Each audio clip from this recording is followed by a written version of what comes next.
पे नमस्ते हमारे प्यारे भाइयों बच्चों, क्या मैं आप सबको लाइव दिखाई दे रहा हूं? आपको हमारी आवाज आ रही है? हम लोग मेंसुरेशन पढ़ रहे हैं, मेंसुरेशन 2D।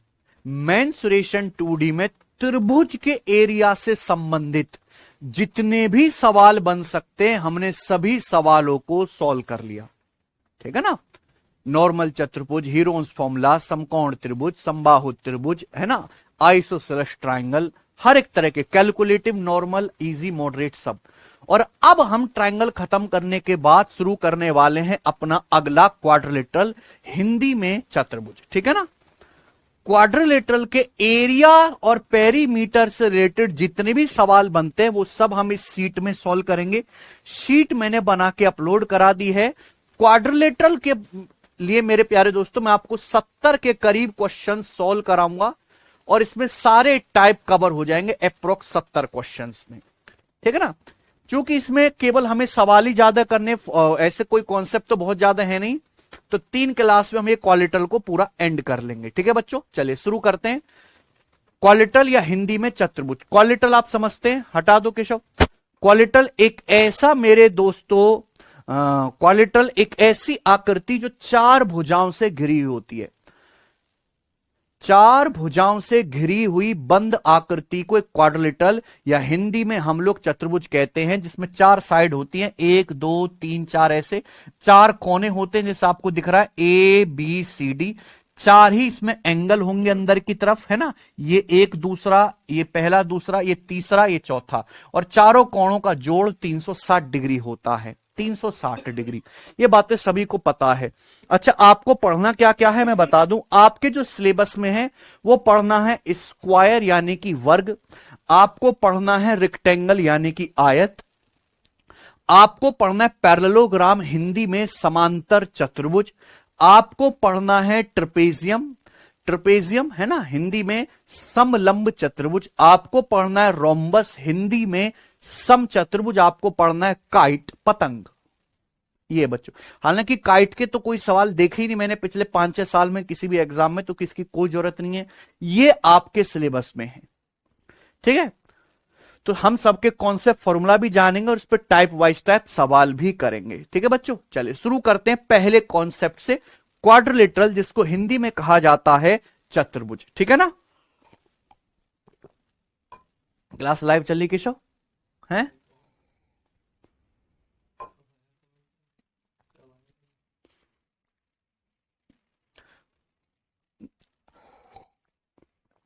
चले करते हैं मेरे प्यारे भी क्वाड्रिलेटरल चतुर्भुज। चलिए ध्यान से सुनेगा, है ना? 4 भुजाओं से घिरी हुई बंद आकृति को हम लोग क्वाड्रिलेटरल कहते हैं। अब क्वाड्रिलेटरल या किसी भी जनरल चतुर्भुज का, कोई भी चतुर्भुज हो चाहे किसी भी शेप का, उसका एरिया निकालने का क्या फॉर्मूला है? किसी क्वाड्रिलेटरल के एरिया निकालने का क्या कॉन्सेप्ट है? ध्यान सुनेगा। ये जो मैं आपको कॉन्सेप्ट बताने वाला हूं ये किसी भी चतुर्भुज में लगेगा, चाहे वो किसी भी साइज का, किसी भी शेप का क्यों ना हो। हमने आपके सामने चतुर्भुज बनाया ABCD, क्लियर है? आप बोलोगे हां जी सर, इसका एरिया कैसे निकालेंगे? भाई हमने देखो, चतुर्भुज की 4 भुजाएं होती हैं तो 2 डायगोनल होते हैं। अगर आप आमने सामने के वर्टेक्स को मिला देंगे, A और C को मिला दो, तो ये जो AC बन गई ये क्या है? ये चतुर्भुज का एक डायगोनल है। ऐसे आप B से D को मिला दोगे तो ये क्या है? BD, चतुर्भुज का डायगोनल है। तो चतुर्भुज के क्वाड्रिलेटरल के 2 डायगोनल होते हैं, क्लियर है? तो अगर किसी चतुर्भुज का एक डायगोनल दिया है, जैसे कि यहां पे मान लीजिए इस चतुर्भुज ABCD का ये डायगोनल AC की लंबाई दी हुई है, डायगोनल AC की लंबाई, और डायगोनल AC पर सामने वाले वर्टेक्स कौन से? सामने वाला वर्टेक्स B है और ये D है। सामने वाले वर्टेक्स B से परपेंडिकुलर डाला गया, डायगोनल AC पर लंब डाला गया, 90 डिग्री का कोण है, 90 डिग्री कोण है जिसकी वैल्यू है H1। इसी डायगोनल AC पर सामने वाले शीर्ष D से परपेंडिकुलर डाला गया, देखो ये 90 डिग्री का कोण है, 90 डिग्री का एंगल है बच्चों, 90 डिग्री का, और ये है H2। तो इस क्वाड्रिलेटरल का, इस चतुर्भुज का जो एरिया होगा उसका डायरेक्ट फॉर्मूला है 1/2 डायगोनल AC गुणा H1 plus H2, 1/2 diagonal AC गुणा H1 प्लस H2। बच्चों अगर किसी भी क्वाड्रिलेटरल में एक डायगोनल की लंबाई पता है और उस डायगोनल, उस विकर्ण पर सामने वाले शीर्षों से, सामने वाले वर्टिस से परपेंडिकुलर या हाइट डाली गई है h1 h2, तो क्वालिटल का एरिया है 1/2 डायगोनल AC गुणा h1 प्लस h2। ठीक है ना। चलिए, जैसे यहां पे BP, पॉइंट B से BP, पॉइंट D से DQ, BP और DQ परपेंडिकुलर है डायगोनल पे, डायगोनल AC पे। ठीक है बच्चों, आप बोलोगे हाँ सर, तो आप बताओ इस क्वाड्रेटल का एरिया कैसे निकलेगा। मैं प्रूफ करके बता देता हूं। मान लीजिए जैसे क्वाड्रेटल है चतुर्भुज, मैंने इसका डायगोनल खींचा, अगर मैं इन दोनों ट्राइंगल के एरिया को जोड़ दूं, इस वाले को इस वाले को, आ जाएगा क्वाड्रेटल का एरिया। तो प्यारे बच्चों, जैसे चतुर्भुज है, अगर मैं ट्राइंगल ABC और ट्राइंगल ADC, इन दोनों के एरिया को जोड़ देता हूं, आ जाएगा बेटा क्वाड्रेटल का एरिया। किसी भी ट्राइंगल का एरिया क्या होता है, 1/2 बेस गुणा हाइट। मैं बात कर रहा हूं केवल ट्राइंगल ABC की। तो ये देखो बेस AC है, बेस AC, सामने वाले वर्टेक्स पॉइंट B से परपेंडिकुलर डाला गया है H1। क्या डाला गया, H1 मेरे प्यारे भाई, H1। तो एरिया हो जाएगा 1/2 AC गुणा H1। ऐसी डायगोनल, सॉरी, ट्राइंगल ADC का एरिया क्या होगा, ADC का डायगोनल AC है, सामने वाले वर्टेक्स पॉइंट D से हाइट डाली गई है H2, तो एरिया हो जाएगा 1/2 AC गुणा H2। 1/2 AC कॉमन आ गया, ब्रैकेट में क्या बचा, H1 प्लस H2। ये चतुर्भुज का एरिया आ गया। तो किसी भी चतुर्भुज का एरिया निकालने का एक कॉन्सेप्ट है, 1/2 उस चतुर्भुज का एक डायगोनल गुणा उस डायगोनल पर अपोजिट वर्टेक्स से डाली गई हाइट का सम। ठीक है बच्चों, 1/2 डायगोनल AC गुणा अपोजिट वर्टेक्स, सामने वाले शीर्षों से डाली गई हाइट का योग H1 प्लस H2। आप बोलोगे हाँ जी सर, ये छोटा सा कॉन्सेप्ट है, इस पे सवाल करते हैं। पहले आ जाइए, करो। सवाल नंबर है पहला,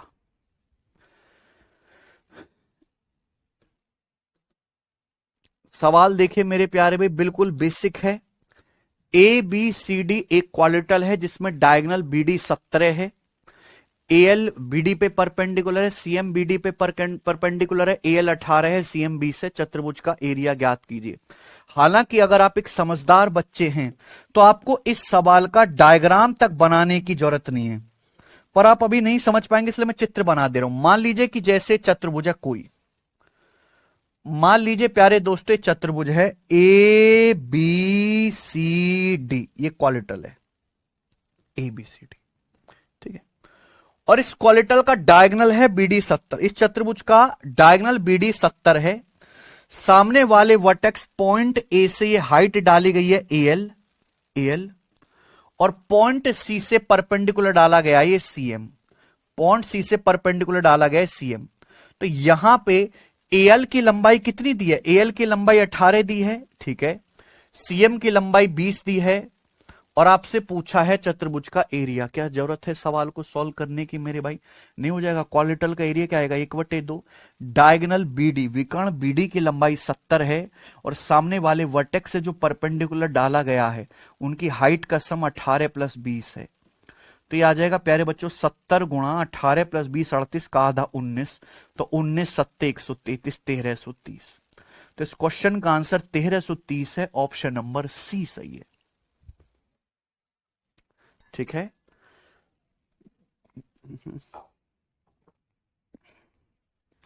ठीक है। पेपर में कोई डायग्राम नहीं बनाना है। आगे चलिए प्यारे दोस्तों, एक और सवाल करते हैं इसी पर। ये बताओ, the area of a quadrilateral is 336 metre square and the perpendicular drawn to one diagonal from the opposite vertices are 16 and 12 meter long. Find the length of this diagonal. यहां उल्टा सवाल है।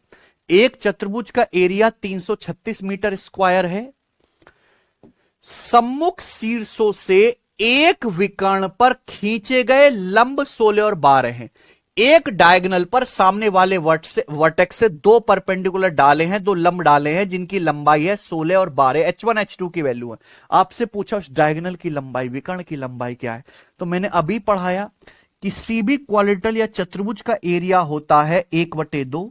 उस चतुर्भुज का एक डायगोनल एक विकर्ण पता होना चाहिए, और इस विकर्ण पर सामने वाले शीर्षों से अपोजिट वर्टेक्स से जो हाइट डाली गई है उनका योग पता होना चाहिए H1 प्लस H2। ठीक बच्चों, तो 2 से 16 प्लस 12 28 कितनी बार कट जाएगा, 14 बार। 14 से इसको काटेंगे तो कितना, 14 दूनी 28 और 5, 14 चौका 56, यानी कि डायगोनल की लंबाई आ गई है बच्चों 24 सेंटीमीटर। ऑप्शन नंबर है डी। सेंटीमीटर में नहीं आएगा, मीटर में आएगा ना, सब कुछ अगर मीटर में दिया हुआ है तो सेंटीमीटर में नहीं आएगा, 24 मीटर होना चाहिए था। खत्म। ठीक है बच्चों, तो सिंपल कॉन्सेप्ट है, अगर किसी क्वालिटल का बच्चों एक डायगोनल और सामने वाले दो वर्टेक्स से हाइट अगर दी है H1 H2 तो उसका एरिया 1/2 डायगोनल AC गुणा H1 प्लस H2। मैंने प्रूफ भी आपको करके दिखाया है, कॉन्सेप्ट सामने लिखा हुआ है।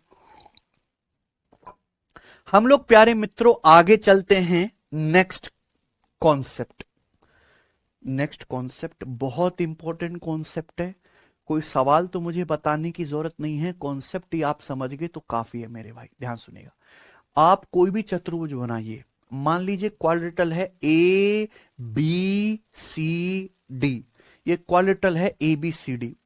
अगर किसी भी क्वाड्रेटल या चतुर्भुज के चारों साइड के मिड पॉइंट को, चारों भुजाओं के मध्य बिंदुओं को मिलाया जाए तो जो नया क्वाड्रेटल बनेगा वो हमेशा एक पैरेललोग्राम होता है, वो हमेशा एक समांतर चतुर्भुज होता है। ये चतुर्भुज है ABCD, इसकी चारों भुजाओं के मिड पॉइंट को मिलाया गया। साइड AB का मिड पॉइंट क्यों है, साइड AB का मध्य बिंदु है, साइड AD का मिड पॉइंट P है, साइड CD का मिड पॉइंट S है, और साइड BC का जो मिड पॉइंट है प्यारे बच्चों वो R है। तो हमने चारों साइड के मिड पॉइंट को मिलाया है ना, चतुर्भुज ABCD की चारों भुजाओं के मध्य बिंदु को मिलाने से ये एक नया चतुर्भुज बन गया PQRS। नया बन गया ना PQRS। ये जो PQRS नया चतुर्भुज बनेगा, किसी भी क्वाड्रेटल की चारों साइड के मिड पॉइंट को मिलाने से जो नया आकृति, नया चतुर्भुज बनता है वो हमेशा एक पैरेललोग्राम या समांतर चतुर्भुज होता है। अब आप कहोगे सर पैरेललोग्राम किस बला का नाम है? देखो पैरेललोग्राम, आपने रेल की पटरियां देखी हैं, रेल की पटरियां पैरेलल होती हैं, समांतर, दो ऐसी लाइन जो कभी भी एक दूसरे को नहीं मिलती, बराबर दूरी पर रहती हैं, पैरेललोग्राम कहलाती हैं। तो पैरेललोग्राम एक ऐसा चतुर्भुज है बच्चों, समांतर चतुर्भुज, जिसमें आमने सामने की भुजाएं समांतर हो, आमने सामने की भुजाएं समांतर हो, लंबाई में बराबर हो। यानी कि अगर ये ए है तो ये भी ए, ये बी है तो ये भी बी, ये कहलाता है पैरेललोग्राम। आमने सामने की भुजाएं ऐसी हैं जैसे रेल की पटरियां कभी नहीं मिलेंगी, पैरेलल हैं। आमने सामने की भुजाएं पैरेलल हों प्यारे बच्चों और बराबर हों, इक्वल हों, वो कहलाता है पैरेललोग्राम। तो किसी भी चतुर्भुज के चारों साइड के मिड पॉइंट को मिलाने से बच्चों ये जो नया चतुर्भुज बन के आया है, ये जो नया चतुर्भुज, ये जो कलवा चतुर्भुज है, ये कलवा चतुर्भुज जो होगा प्यारे बच्चे पैरेललोग्राम होगा। ठीक है बच्चों, और इसका एरिया हमेशा, इसका एरिया PQRS का ओरिजिनल वाले क्वाड्रेटल के एरिया का आधा होगा। इसका जो एरिया होगा वो ओरिजिनल चतुर्भुज ABCD के एरिया का आधा होगा। ये कॉन्सेप्ट ध्यान रखिए, PQRS का एरिया ABCD चतुर्भुज के एरिया का आधा होता है।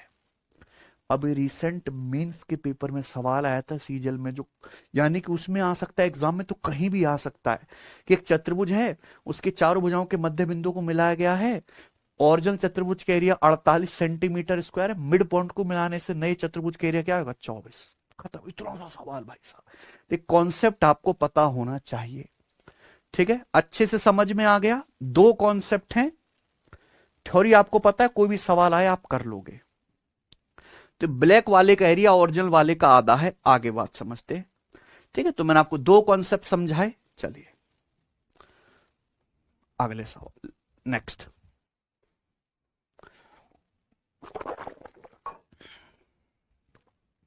चलो प्यारे भाइयों, अब यहां पे क्वाड्रिलेटरल के एरिया निकालने वाले मैं आपको अलग अलग क्वेश्चन कराता हूं चतुर्भुज के एरिया के। एक्चुअली चतुर्भुज के एरिया निकालने का कोई सिंपल सा फॉर्मूला है ही नहीं। चतुर्भुज के एरिया निकलता है जुगाड़बाजी से। जुगाड़बाजी क्या, चतुर्भुज में लाइन खींच के दो त्रिभुज बना लो, एरिया निकलेगा। ये सवाल देखिए बच्चों, किसी प्लॉट की दो भुजाएं 32 और 24 मीटर हैं, and the angle between them is a perfect right angle, और उनके बीच का जो कोण है, भाई ये भुजा 32 से 24 से इनके बीच का जो कोण है ये 90 डिग्री का है। कितने डिग्री का है? 90 डिग्री का। ठीक है, बाकी दो भुजाओं में से हर एक की लंबाई 25 मीटर है। इस प्लॉट की बाकी दो भुजाएं 25-25 मीटर है और बाकी कोई भी तीन एंगल समकोण नहीं है, 90 डिग्री का नहीं है। तो इस प्लॉट का एरिया क्या होगा, यह सवाल है। आ गया बच्चों प्रश्न समझ में, है ना। तो एक प्लॉट है, चतुर्भुज है बच्चों, इसकी दो भुजाएं जो हैं वो 32-24 से, बीच में ये एंगल 90 है, बाकी दो भुजाएं 25-25 मीटर है। इसका एरिया क्या होगा। यहां तो कोई विकर्ण डायगोनल वगैरह नहीं दिया है, कैसे निकलेगा बच्चे इसका एरिया। तो भाई मैं आपको बताना चाहता हूं कि इस तरह के बहुत सारे सवाल परीक्षाओं में आए हुए हैं, इसका एरिया निकालना बहुत आसान होता है। आप यहां पे इस तरीके से मिला दीजिए, बस ये मिला दीजिए, है ना। तो देखिए दो ट्रायंगल बनेंगे, मान लीजिए प्लॉट है ABCD, अगर आपने ये मिला दिया, बी से डी को मिला दिया डायगोनल, तो दो त्रिभुज बन गए बच्चों, दो त्रिभुज। एक त्रिभुज है इसमें राइट एंगल ट्रायंगल समकोण त्रिभुज, दूसरा है प्यारे दोस्तों इसमें ये आइसोसेलेस ट्रायंगल समद्विबाहु त्रिभुज। अगर इन दोनों का एरिया निकाल के ऐड कर दूं, जोड़ दूं, तो आ जाएगा चतुर्भुज का एरिया। यही टेक्निक है, बड़ी सिंपल सी, है ना। यही टेक्निक है प्यारे स्टूडेंट जो आपको सीखनी, आप बोलोगे हां जी सर समझ गया, ठीक बच्चों। तो आप बताओ इस राइट एंगल ट्रायंगल का एरिया क्या आएगा। देखो ये 24 है, 32 है, तो 90 डिग्री के सामने कितना आएगा, 40 सेंटीमीटर। आप बोलोगे सर कैसे, कुछ भी कर रहे हैं। देखो 24 और 32 किससे कटता है, 8 से।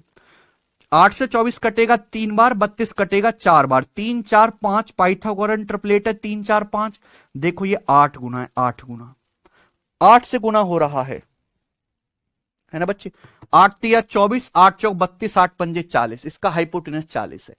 तो मुझे बताओ ये जो समकोण त्रिभुज बना है ना BAD, इसका एरिया क्या आएगा। राइट एंगल का एरिया मैं आपको बता चुका हूं 1/2, 90 डिग्री बनाने वाली साइड की गुणा, 90 डिग्री बनाने वाली भुजाएं हैं 24 गुणा 32 प्लस, अब मुझे इसमें इस समद्विबाहु त्रिभुज BCD का एरिया जोड़ लेना है। BCD का एरिया जोड़ लेना है बच्चों। बताओ ये आइसोसेलेस ट्रायंगल है, किसी भी आइसोसेलेस ट्रायंगल का एरिया निकालने का तरीका बताया कि वर्टेक्स से बेस पर लंब डालो। वर्टेक्स से क्या करो, बेस पर लंब डालो मेरे दोस्तों, हाइट डालो। पॉइंट सी से अगर आप बेस BD पे परपेंडिकुलर डालेंगे ना प्यारे दोस्त, तो ये बेस को आधा आधा कर देगा। यानी कि अगर ये 40 है तो हाफ हाफ हो जाएगा 20-20, ये भी 20 हो जाएगा, ये भी 20 हो जाएगा। बोलो हाँ। अब आप बताओ 90 डिग्री के सामने 25 है, 20 है, तो क्या 15 नहीं आ जाएगा। है भी, आप कहोगे सर कैसे। भाई 3 4 5 पाइथागोरन ट्रिपलेट है, ये कितने गुना हो रहा है, 5 गुना। तो 15 20 25 भी तो समकोण त्रिभुज की भुजाएं है। 5 चौक 20, 5 बचे 25, तो तीसरी भुजा क्या बचेगी, 5 तिया 15, 5 तिया 15, 5 चौक 20, 5 बचे 25, 15 20 25, 15 20 25 का ट्रिपलेट है। तो तुरंत मैंने आपको समकोण ये समद्विबाहु त्रिभुज आइसोसेलेस ट्रायंगल का एरिया निकालना सिखा रखा है, ठीक है बच्चों, ये आ गया। तो अब इस आइसोसेलेस ट्रायंगल का एरिया क्या आएगा बच्चों, ये बेस का आधा है 20 और ये इसकी हाइट है 15, इनकी गुणा कर देंगे 20 गुणा 15, बेस का आधा 20 और हाइट 15, इसकी गुणा कर देंगे, दोनों ट्रायंगल का एरिया जोड़ दो, आंसर आ गया। 2 से 32 चला गया 16 बार, 16 गुणा 24 कितना आएगा 384, प्लस 20 गुणा 15 कितना आएगा 300, 384 प्लस 300 आ गया 684।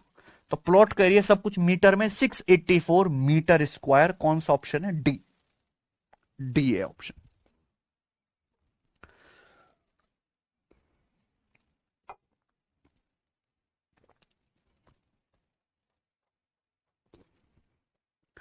ठीक है,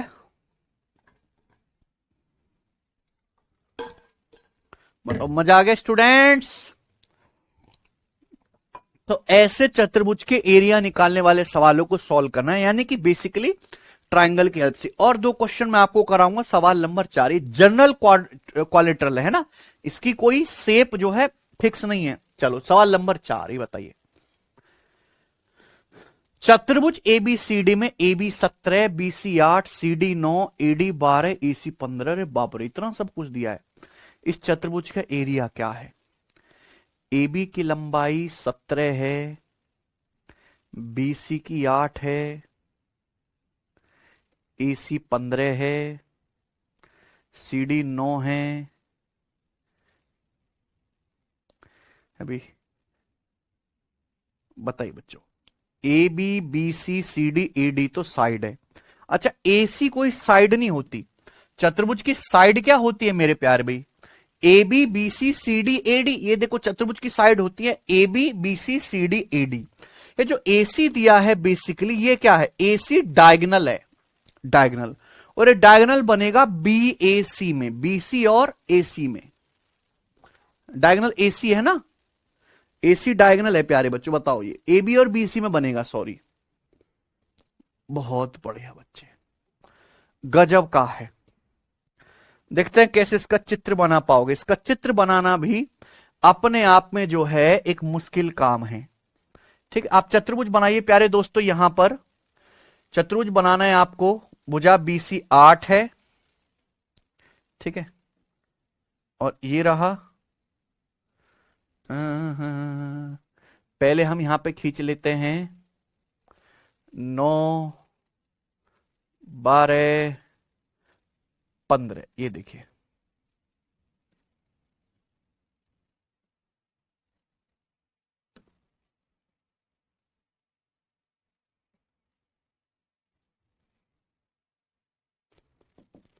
देखो इस चित्र को कई तरीके से बनाया जा सकता है, जो आपको समझ आए वैसे बना लीजिएगा, ठीक है ना। सी डी और एडी में क्या कॉमन है? डी, सी डी, ये आ जाएगा। तो ये एक ऑर्डर में बनना चाहिए ना, ए बी सी डी। तो ये हो जाएगा ए बी सी डी, ये होना चाहिए बच्चों, ए बी सी डी। एक ऑर्डर में दिख रहा है ए बी सी डी। आसान नहीं है सवाल को कि चित्र नहीं बनेगा बच्चों से। सीडी कितना है? 9 सेंटीमीटर। एडी कितना है? 12 सेंटीमीटर। एसी कितना है? 15 सेंटीमीटर। देखा, तो मैंने जानबूझ के यहां पे 9 12, एसी क्या बनाना है? विकर्ण। एसी डायगनल है 15 सेंटीमीटर, बाकी A B B C C D A D side है। और ये जो 9 12 15 बन रहा है, ये एक समकोण त्रिभुज बनना है प्यारे दोस्तों, राइट एंगल ट्राइंगल।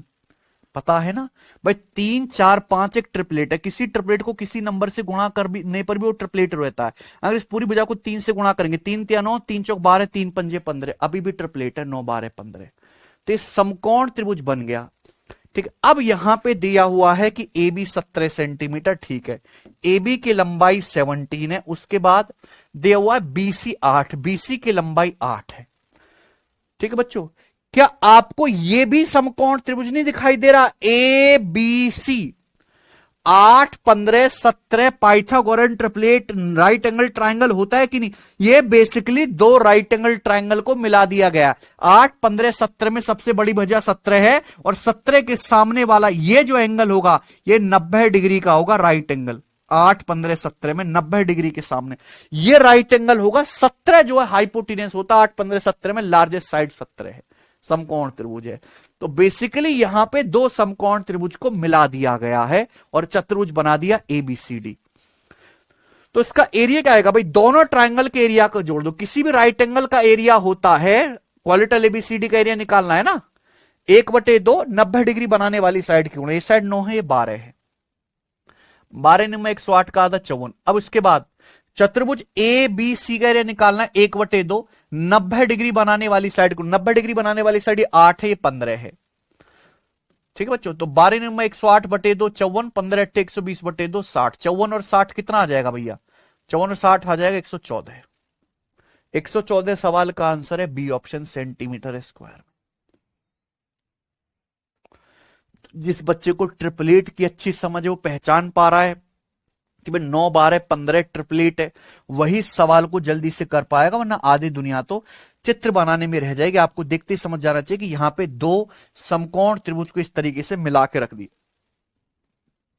ठीक है, प्रैक्टिस से ही ये चीजें हो पाती हैं। आगे चलेंगे, आखिरी सवाल इस टाइप का, सवाल नंबर 5 करो। करेंगे प्यारे भाई?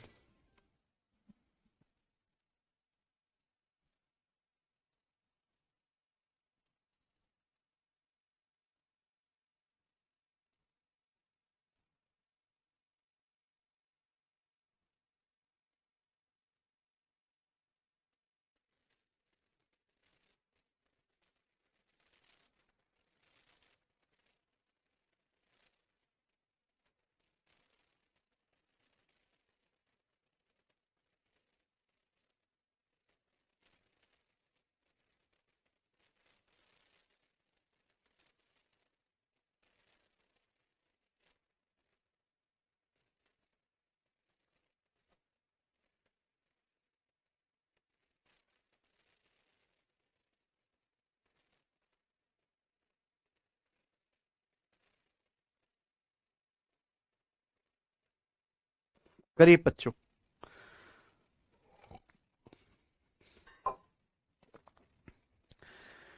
एक क्वाड्रेटरल एबीसीडी की साइड AB 5 है, BC 12 यूनिट है, CDDA बराबर है, एंगल ABC भी 90 डिग्री है, ADC भी 90 डिग्री है।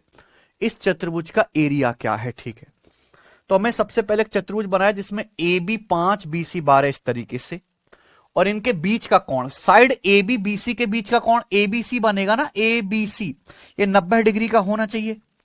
AB 5 BC 12 है ना, फिर ABCD, D 90 डिग्री बनेगा। ओके,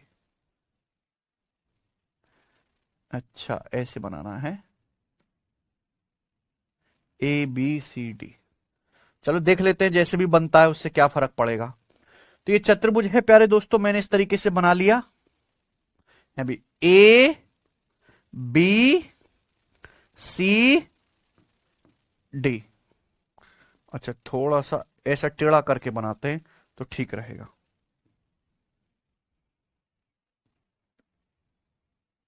CDAD को बराबर भी तो करना है। एक सेकंड बच्चों,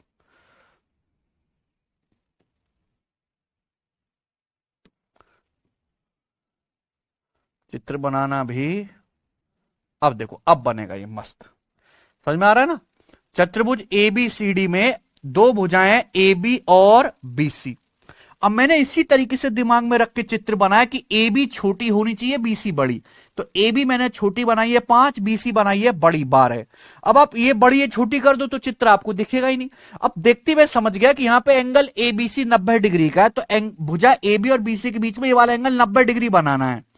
तो पेपर पे खींचने से पहले चित्र दिमाग में बनना चाहिए। वो कैसा है, इसका कोई तंत्र संविधान के नियम नहीं कि इस नियमों से बनता है, प्रैक्टिस है, जो ज्यादा प्रैक्टिस करेगा वो जल्दी बनाएगा। तो ABCD ये है बच्चों, CDDA बराबर है, CD और DA बाकी दो साइड बराबर है, और एंगल ADC 90 डिग्री, ये वाला जो एंगल है इन दोनों के बीच में ये कोण भी 90 डिग्री का है, ठीक है ना, थोड़ा टिल्ट है 90 डिग्री। तो आपसे पूछा इस चतुर्भुज का एरिया क्या, बहुत बेसिक सवाल है, कुछ भी नहीं है प्यारे बच्चों। आप इसको यहां से मिला दीजिए तो यहां पे दो ट्रायंगल बन गए बेसिकली, एक ट्रायंगल आपका ये वाला बन गया और दूसरा ट्रायंगल बेसिकली ये वाला बन गया। अगर इन दोनों ट्रायंगल के एरिया को जोड़ दो मेरे दोस्तों, चतुर्भुज का एरिया आ जाएगा। ये 5 है 12 तो 90 डिग्री के सामने 13 आ जाएगा। ठीक है बच्चों, तो नीचे वाले ट्रायंगल का एरिया क्या आएगा, 1/2 90 डिग्री बनाने वाली साइड के गुणा, राइट एंगल है ना ABC राइट एंगल, 90 डिग्री बनाने वाली साइड है 5 और 12 प्लस, आप बुझाइए ये भी तो राइट एंगल ट्रायंगल है भाई, ये 90 डिग्री का एंगल है 90 डिग्री का, ये 90 डिग्री का एंगल है प्यारे बच्चों, ये भी तो राइट एंगल ट्रायंगल। इस राइट एंगल का एरिया क्या होगा, चलिए मैं आपको अलग से कॉन्सेप्ट बताता हूं, ध्यान से सुनेगा अलग से। मान लीजिए अगर कोई समकोण त्रिभुज है, अगर कोई समकोण त्रिभुज है 90 डिग्री, इसकी दो साइड बराबर है, दो साइड 90 डिग्री के सामने हाइपोटेनस है H, इसे बोलते हैं isosceles right angle triangle, Hindi में समद्विबाहु समकोण त्रिभुज, समद्विबाहु समकोण त्रिभुज, समद्विबाहु समकोण त्रिभुज, दो बराबर भुजाओं वाला समकोण त्रिभुज।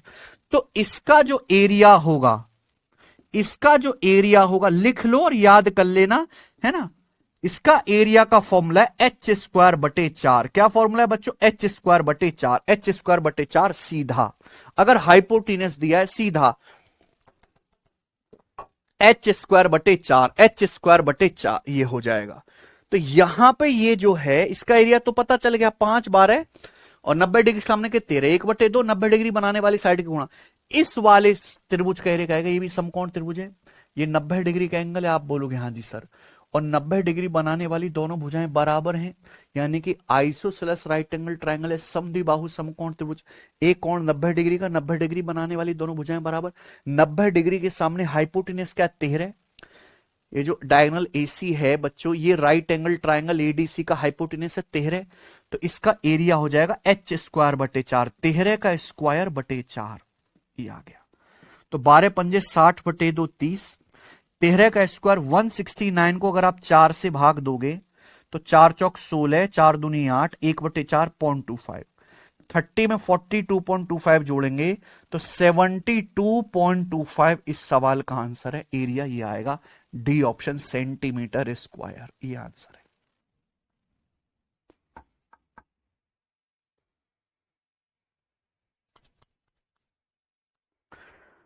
ठीक है, बस प्रीवियसर में सारा माल ढूंढने के बाद मुझे चतुर्भुज के, किसी भी चतुर्भुज के एरिया पे यही सवाल मिले हैं, और सवाल मिले ही नहीं है। ठीक है, चलिए आगे चलते हैं। अब हम 1 बाय 1 एक एक स्पेशल चतुर्भुज को पढ़ना शुरू करेंगे जो आपके सिलेबस में। सबसे पहला है स्क्वायर। अपनी कॉपी में हेडिंग डाल लीजिए, हिंदी में कहते हैं इसको वर्ग। सबसे पहले स्क्वायर, हिंदी में इसको कहते हैं प्यारे बच्चों वर्ग। ठीक है,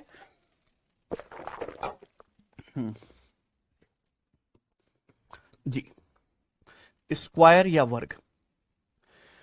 स्क्वायर एक ऐसा चतुर्भुज है जिसकी चारों भुजाएं बराबर होती हैं, लेकिन चारों भुजाएं बराबर होने के साथ साथ चारों कोण भी बराबर होते हैं 90 डिग्री के। तो यहां आपके सामने एक चतुर्भुज बनाया गया, इसकी चारों भुजाएं बराबर, ये भी स्मॉल ए, ये भी स्मॉल ए, ये भी स्मॉल ए, ये भी स्मॉल ए। तो ये क्या है स्क्वायर। इसके चारों कोण 90 डिग्री के। ये वाला एंगल ए 90 डिग्री का है, एंगल बी भी इस तरीके से 90 डिग्री है, एंगल सी भी 90 डिग्री है, एंगल डी भी 90 डिग्री है ना। तो एक ऐसा चतुर्भुज जिसकी चारों भुजाएं, चारों साइड बराबर हों, चारों ही angle A B C D बराबर हो 90 डिग्री के, वो कहलाता है स्क्वायर यानी कि वर्ग। चारों साइड इक्वल होनी चाहिए। क्लियर है बच्चों, आप बोलोगे हां जी सर। चलिए इसके बाद स्क्वायर का पेरीमीटर, अरे रे बाबू आ गया मेरे छोटा सा। ओ बेटा, गोजी गोजी नहीं आएंगे, गोजी नहीं लिया, और जाओ।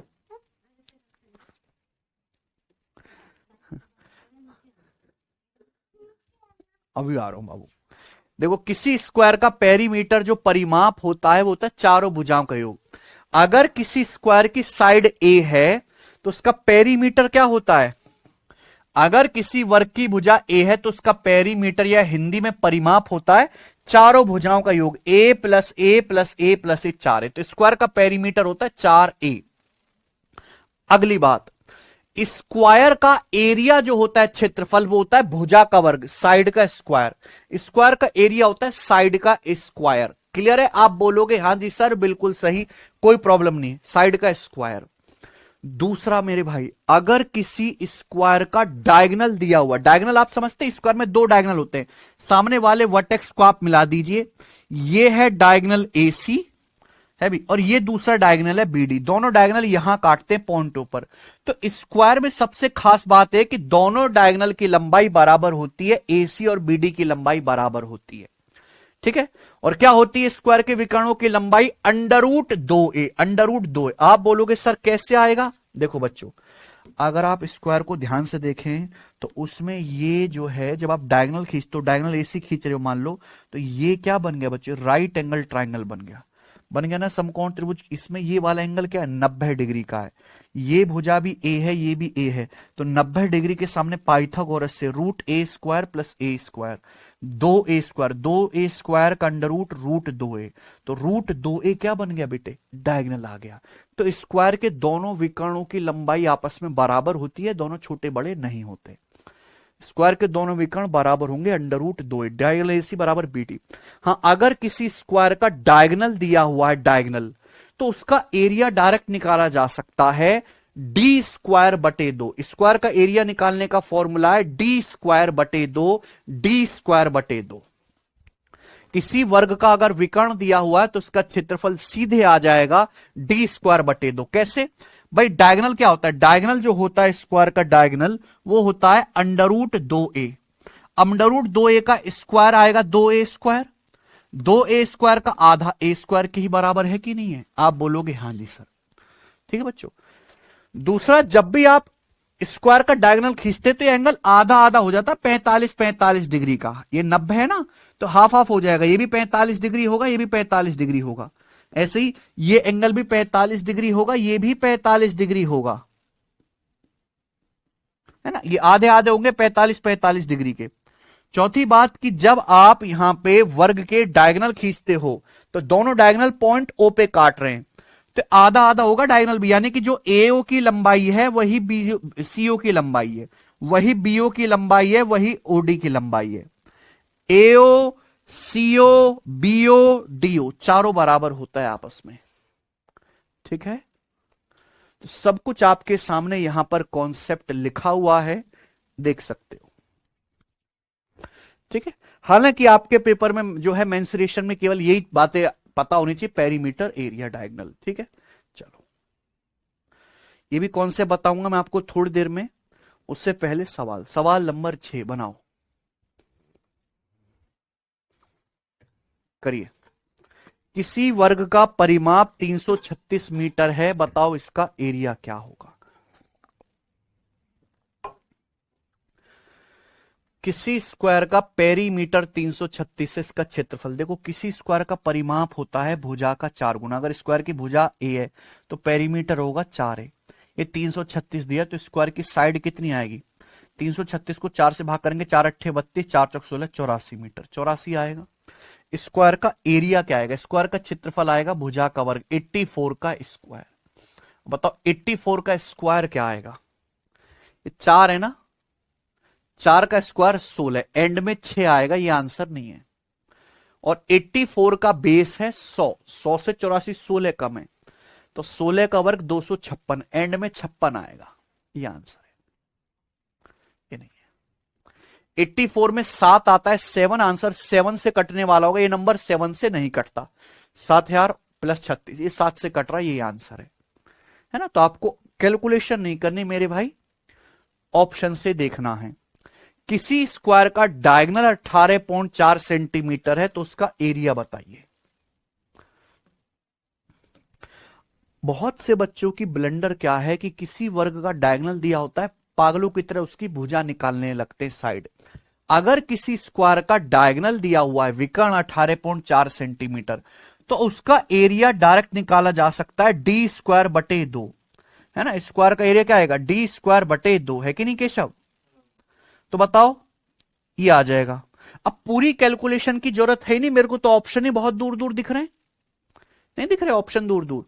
अप्रोक्स करो, ये कितना है, लगभग 18। 18 का वर्ग क्या होता है 324, 324 का आधा 160, तो 160 से बड़ा आएगा हल्का सा आंसर। ये जो भी आंसर आएगा मेरे प्यारे भाई, 18 का वर्ग 324, 324 का आधा 162, 162 से हल्का बड़ा आएगा, एक ही ऑप्शन है डी, ठीक है ना। आइए अगला सवाल, पर ये आप तब कर पाओगे ना जब आपको कॉन्सेप्ट पता होंगे। 8वां,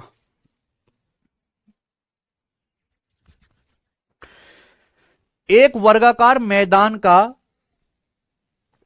क्षेत्रफल 7200 मीटर स्क्वायर है, what is the length of its diagonal, इसके विकर्ण की लंबाई क्या है, ठीक है ना भाई। अच्छा, स्क्वायर मैदान का एरिया दिया है, डायगोनल की लंबाई पूछे, कोई डायग्राम नहीं बनाना, डायग्राम आपके दिमाग में, स्क्वायर फिगर मैंने अच्छे समझा दी। तो स्क्वायर के विकर्ण एरिया का डायरेक्ट फॉर्मूला होता है डायगोनल में डी स्क्वायर बटे 2, डी स्क्वायर बटे 2 बराबर 7200, ये है ना। स्क्वायर का एरिया क्या होता है, डायगोनल डी का स्क्वायर बटे 2, सीधा हो गया। तो डी स्क्वायर बराबर आएगा भाई 7200 का दुगुना, 72 दूनी 144, 14400, तो अंडर रूट लेंगे, वर्गमूल लेंगे, 144 का अंडर रूट 12, 100 का 10, 120 मीटर डायगोनल आ जाएगा, ऑप्शन नंबर डी 120 मीटर, ठीक है। चलिए ये बताओ 9वां, एक स्क्वायर मैदान का एरिया 4489 मीटर स्क्वायर है, ठीक है।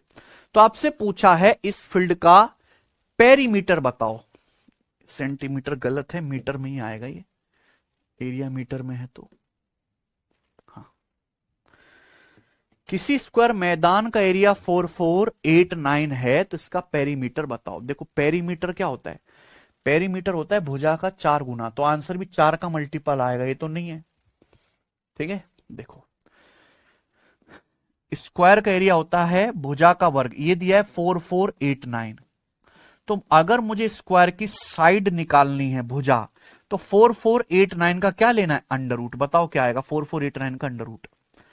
देखो सब बच्चे ध्यान सुनेगा, 60 का वर्ग होता है 3600, 70 का वर्ग होता है 4900, ये 4400 है, तो 70 से छोटा आएगा, आएगा कि नहीं। एंड में 9 आना चाहिए मेरे प्यारे भी, एंड में 9। 9 कब आएगा, जब आप 63 में 3 का वर्ग में 9 आता है, 67 के वर्ग में 9 आता है। लेकिन 63 का अगर वर्ग करूंगा तो बेस 50 है, 63 का वर्ग करूंगा तो बेस 50 है ना, 50 से 13 ज्यादा है, तो लास्ट के 2 डिजिट आएंगे, 13 का वर्ग 69, तो इसका अंडर रूट आएगा 67। 67 का बेस 50 है, 50 से 17 ज्यादा है, 17 का वर्ग 289 है ना। तो यहां पे क्या आएगा बेटा, ये आ जाएगा इसका अंडर रूट 67। तो इसका अंडर रूट 67 आएगा मेरे भाइयों। मैं आपको सिखा चुका हूं और सिखाऊंगा बच्चों में कि किसी भी संख्या का जल्दी वर्गमूल कैसे निकालते हैं। तो 67 वर्ग की भुजा आ जाएगी, ठीक है बच्चों। तो पेरीमीटर आएगा भुजा का 4 गुना, 4 गुणा 67 कितना आएगा भैया, 240 और 28, 268, 268 मीटर आंसर है, ऑप्शन नंबर सी। ये बताइए सवाल नंबर 10 करो बच्चों।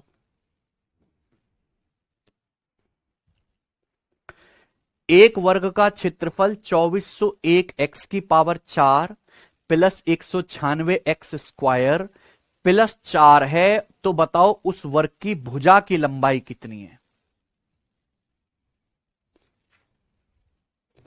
जब ऊपर करो,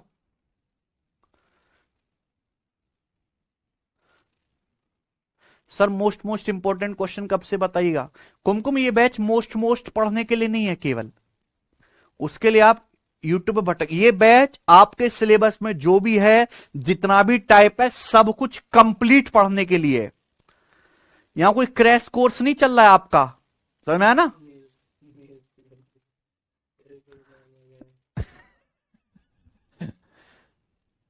this batch is not for most पढ़ने के लिए, इट्स फॉर कंप्लीट।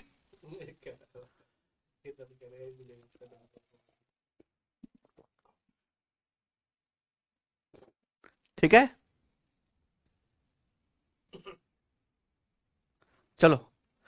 एक स्क्वायर का एरिया दिया है तो उसकी भुजा की लंबाई क्या होगी भाई, एरिया का अंडर रूट कर देंगे, पर स्क्वायर के एरिया का क्या कर दोगे बच्चों, अंडर रूट आ जाएगी स्क्वायर की साइड, तो इसका अंडर रूट करेंगे। तो बच्चों ये सवाल देखने में लग रहा है मेंसुरेशन का, पर अब ये क्वेश्चन बन जाएगा किसका, अलजेब्रा का बच्चों ये तो इसका एरिया ए ऑप्शन नहीं बेटा, इसका एरिया आएगा सी ऑप्शन।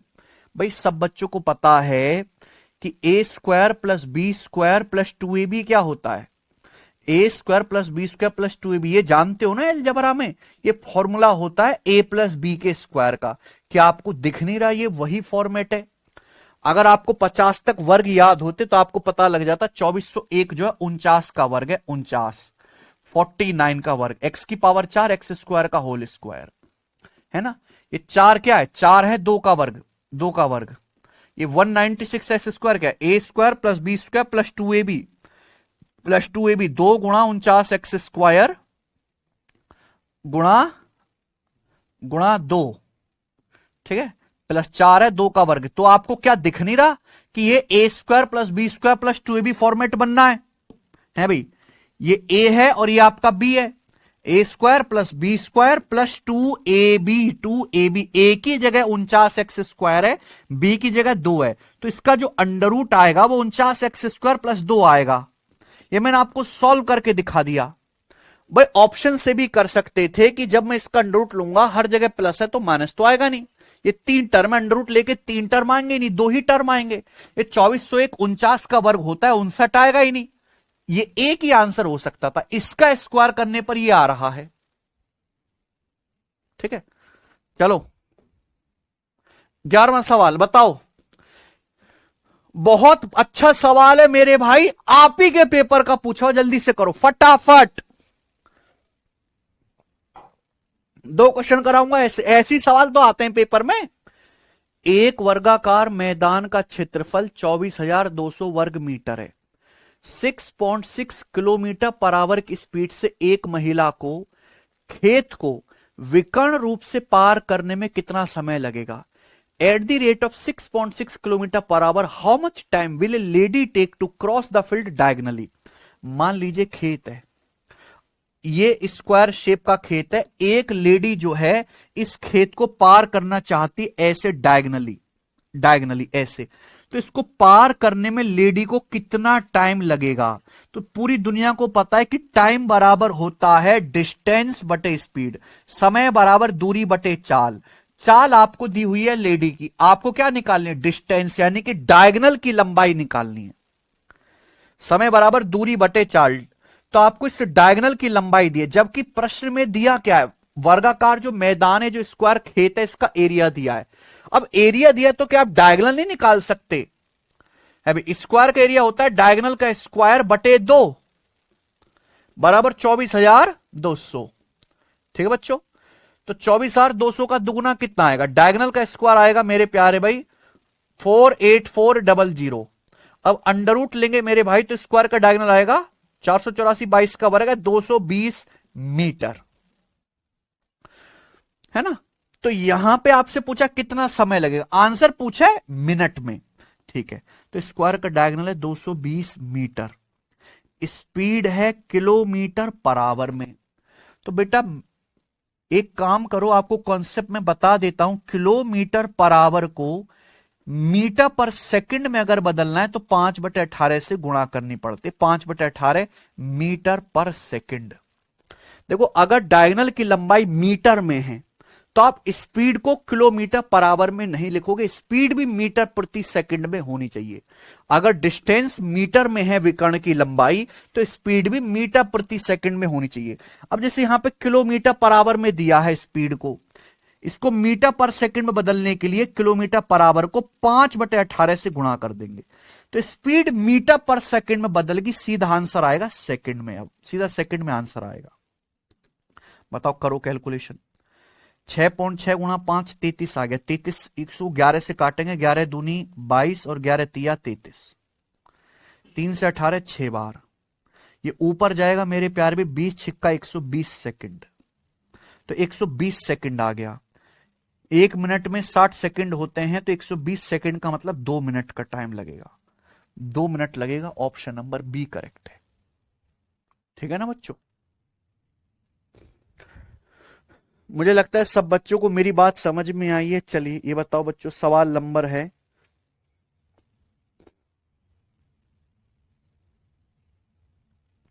करेंगे, सवाल नंबर है आपके सामने 12, करो। 3 किलोमीटर पर आवर की स्पीड से चलने वाला एक आदमी किसी वर्गाकार मैदान को डायगनली 5 मिनट में पार करता है, मैदान का एरिया बताओ। बहुत अच्छा सवाल है बच्चों, ये उल्टा क्वेश्चन है, सेम ही पैटर्न पर ये उल्टा क्वेश्चन है, रिवर्स मेरे प्यारे दोस्तों।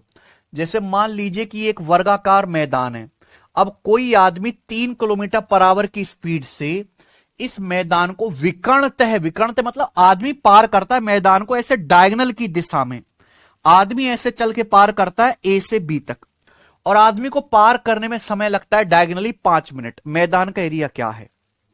तो आप बताइए, ये डायगोनल ए बी को क्रॉस करने में आदमी कितनी डिस्टेंस जाएगा? इस डायगोनल की लंबाई क्या है? डायगोनल की लंबाई डिस्टेंस क्या है? डिस्टेंस होता है स्पीड गुणा टाइम, दूरी बराबर चाल गुणा समय। अब आदमी की स्पीड है 3 kilometre per our, 3 kilometre per our को मीटर पर सेकंड में बदलने के लिए 5/18 से गुणा कर देंगे, ये चाल आ गई मीटर पर सेकंड में। गुणा टाइम, कितने मिनट में पार करता है आदमी? 5 मिनट। 1 मिनट में 60 सेकंड होते हैं, 5 मिनट में होंगे 300 सेकंड। टाइम को कन्वर्ट कर लिया सेकंड में, सीधा डायगोनल की लंबाई मीटर में आएगी। देखो अगर स्पीड मीटर पर सेकंड में लिख रहे हो, समय सेकंड में कर रहे हो, तो मीटर में आएगी कि नहीं लंबाई? यूनिट सेम रहनी चाहिए। अब बताओ क्या आएगा बच्चों, ये 3 × 300 900, 900 को 18 से काटेंगे 50 बार, यानी कि 250 मीटर। तो विकर्ण की जो लंबाई है वो 250 मीटर है बच्चों। लेकिन आपसे पूछा है स्क्वायर मैदान का एरिया। अगर स्क्वायर की यहां पे विकर्ण ही 250 मीटर है तो एरिया क्या आएगा? डायगोनल का डी स्क्वायर बटे 2, 250 का स्क्वायर बटे 2। बताओ 250 का स्क्वायर क्या आएगा? 25 का वर्ग 625, 25 का वर्ग 600, 62,500 का आधा। तो 62,500 का आधा आ जाएगा 31,250। ये आंसर है। ये स्क्वायर का एरिया आ गया मीटर स्क्वायर में। ठीक है ना बच्चे? Option number B. चलिए आगे चलते हैं, अगला प्रश्न बनाओ।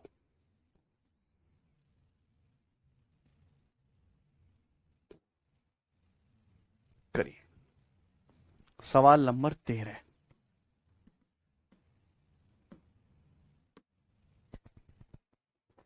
एक त्रिकोणीय पार्क की भुजाएं 60, 297, 303 मीटर है। इसका एरिया एक स्क्वायर के एरिया के बराबर है। तो आपसे पूछा है गार्डन का पेरीमीटर क्या है। पहली बात तो गार्डन का पेरीमीटर होगा भुजा का 4 गुना। तो 4 का मल्टीपल तो वैसे एक ही आंसर दिख रहा है, option number A option A की दिख रहा है। तो मेरे हिसाब से तो आंसर ए बनना चाहिए। देखो इस तरह के दो कॉन्सेप्ट को मिक्स करके सवाल परीक्षा में आते हैं, कतई नहीं घबराना सवालों से। ठीक है, ध्यान से सुनिएगा। क्या है बच्चे? एक ट्रायंगल का एरिया एक स्क्वायर के एरिया के बराबर है ना। आपसे पूछा है वर्गाकार, वर्गाकार बगीचे के क्षेत्रफल के बराबर है, बगीचे की परिधि, गार्डन का पेरीमीटर। ये जो ट्रायंगल आपको दिया हुआ है इसकी भुजाएं हैं 60, 297, 303 मीटर। इतनी बड़ी बड़ी भुजाएं भाई साहब। लेकिन ये ट्रायंगल तो बहुत ही खुद से निकला। आप ये देखो तीन भुजाएं किससे कट रहे हैं? 3 से। 3 से 60 20 बार, 3 से 297 कटेगा 99 बार, 3 से 303 कटेगा 101 बार। ये तो 20 99 101 क्या है? ये ट्रिपलेट है। एक्चुअली ये जो ट्रायंगल है एक राइट एंगल ट्रायंगल है, समकोण त्रिभुज है कि नहीं बच्चों? तो समकोण त्रिभुज में सबसे बड़ी भुजा 303 मीटर हाइपोटेन्यूस है। भुजाओं का रेशियो लेने से पता लग जाता है कि यहां कौन सा ट्रिपलेट लग रहा है। 20 99 101 को देखते पता लग गया this is right angle triangle, समकोण त्रिभुज है, ट्रिपलेट है, हमें याद है, मैंने याद करवाया है। तो इस समकोण त्रिभुज का एरिया आएगा 1/2। 90 डिग्री बनाने वाली साइड है 60 और 297, इनकी गुणा। याद जाएगा बच्चों? अब इसका एरिया स्क्वायर मैदान के एरिया के बराबर है। मैंने मान लिया कि स्क्वायर की जो साइड है, स्क्वायर की भुजा ए है, तो स्क्वायर का एरिया आ जाएगा ए स्क्वायर। ये आगे बच्चे। अब 2 से काटेंगे, 2 से 60 30 बार कट जाएगा। तो 30 गुणा 297 क्या? 297 कटता है प्यारे बच्चों 9 से है, 9 से कटेगा ना भाई यहां से। 9 × 27, 9 × 27।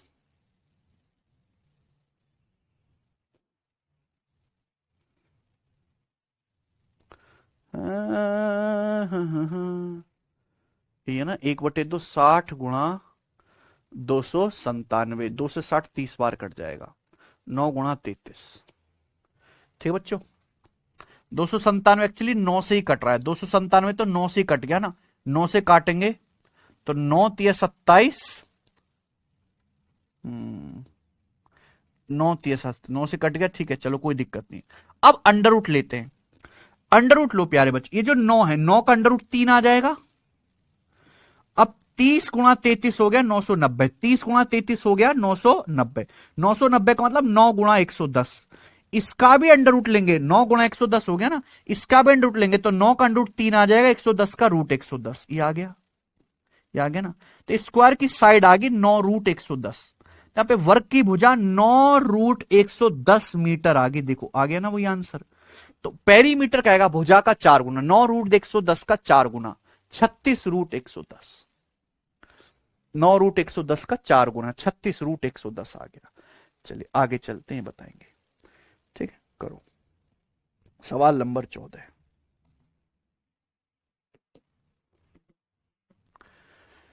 एक ट्रायंगल की साइड 25, 39 और 25, 39, 34 है। अगर स्क्वायर का एरिया इस ट्रायंगल के एरिया से 21 यूनिट ज्यादा है तो स्क्वायर की साइड क्या है? बताओ बच्चों, करिए प्रैक्टिस। एक ट्रायंगल की साइड 25, 39, 34 यूनिट है। अगर स्क्वायर का एरिया इस ट्रायंगल के एरिया से 21 यूनिट्स ज्यादा है, स्क्वायर यूनिट्स होना चाहिए वैसे, है ना, वर्ग इकाई में नापा जाता है क्षेत्रफल, तो वर्ग की भुजा क्या भाई, इससे आसान तो कोई सवाल ही नहीं बन सकता। आप इस ट्रायंगल का एरिया निकालो। ट्रायंगल के एरिया के लिए क्या चाहिए? अगर किसी ट्रायंगल की तीनों भुजाएं दें, कोई ट्रिपलेट तो है नहीं, तो हम क्या निकालेंगे? सेमी पेरीमीटर हीरोन्स फॉर्मूला से करेंगे ना। तो 25 प्लस 39 कितना आ गया मेरे पैर में? 64, 64 और 34 कितना आ गया? 98, 98 का आधा 49, ये सेमी पेरीमीटर हो गया। ये ट्रायंगल का सेमी पेरीमीटर हो गया 49। तो उस ट्रायंगल का एरिया क्या आएगा? डेल्टा बराबर √s 49 इंटू एस माइनस है 49 माइनस 25 24, 49 माइनस 39 10, 49 माइनस 24 34 15, 49 माइनस 34 15, ये आ गया हीरोन्स फॉर्मूला से। 49 का अंडर रूट 7, 24 गुणा 15 360 दुसाम 3600 हो गया ना। 24 गुणा 15 360 दुसाम 3600, 3600 का अंडर रूट 60। तो यानी कि ट्रायंगल का एरिया आ गया 420, ये आ गया। अब बोला स्क्वायर का एरिया ट्रायंगल से 21 वर्ग यूनिट ज्यादा है, तो स्क्वायर का एरिया क्या आएगा? 420 से 21 ज्यादा 441, एक स्क्वायर का एरिया 441 आ गया, तो उसकी भुजा क्या आएगी? 441 का अंडर रूट 21, 21 यूनिट आंसर है बी ऑप्शन। ठीक बच्चों, तो इस तरह के क्वेश्चन भी तोड़ मरोड़ के पेपर में बनते हैं, ये बताएंगे। सवाल नंबर 16 करो।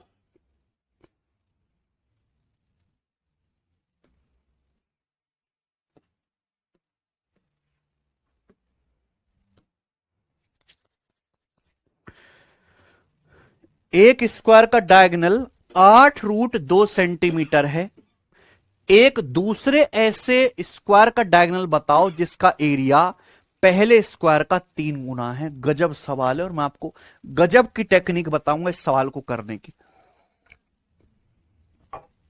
सवाल ये कह रहा है एक स्क्वायर का डायगोनल 8√2 है, एक दूसरे स्क्वायर का ऐसा डायगोनल बताओ जिसका एरिया पहले का 3 गुना है ना। तो हम बात करते हैं बच्चों एरिया की, है ना। हमारे पास एक स्क्वायर पहले से है, एक स्क्वायर हमें पता है जिसका विकर्ण है 8√2 सेंटीमीटर। एक दूसरा ऐसा स्क्वायर का डायगोनल बताओ जिसका एरिया इस पहले वाले का 3 गुना हो। एरिया 3 गुना होने का मतलब अगर पहले स्क्वायर का एरिया 1 है तो दूसरे का कितना होना चाहिए? 3। ये एरिया का रेशियो है। अगर एरिया का रेशियो ये है तो बच्चों डायगोनल का रेशियो क्या आएगा? देखो, एरिया नापते हैं सेंटीमीटर स्क्वायर में, डायगोनल नापते हैं सेंटीमीटर में। तो अगर एरिया से डायगोनल का रेशियो निकालना है तो एरिया का रेशियो का अंडर रूट करना पड़ेगा ना। सेंटीमीटर स्क्वायर का वर्गमूल लेने पर ही तो सेंटीमीटर आता है। तो अगर एरिया का रेशियो 1:3 है तो दोनों स्क्वायर के डायगोनल का रेशियो क्या आएगा? अंडर रूट कर लो। एरिया के रेशियो का अंडर रूट 1 का अंडर रूट 1 और 3 का रूट 3, ये दोनों स्क्वायर के डायगोनल का रेशियो आएगा। अगर पहले स्क्वायर का डायगोनल यहां पे 8√2 सेंटीमीटर, एक यूनिट की वैल्यू 8√2 सेंटीमीटर, तो दूसरे का डायगोनल आएगा √3 यूनिट। √3 की वैल्यू आ जाएगी, एक यूनिट के लिए 8√2 है, √3 की वैल्यू आ जाएगी √3 गुणा 8√2, यानी कि 8√6 सेंटीमीटर आंसर आएगा। D option. ये बताइए 17 नंबर करो।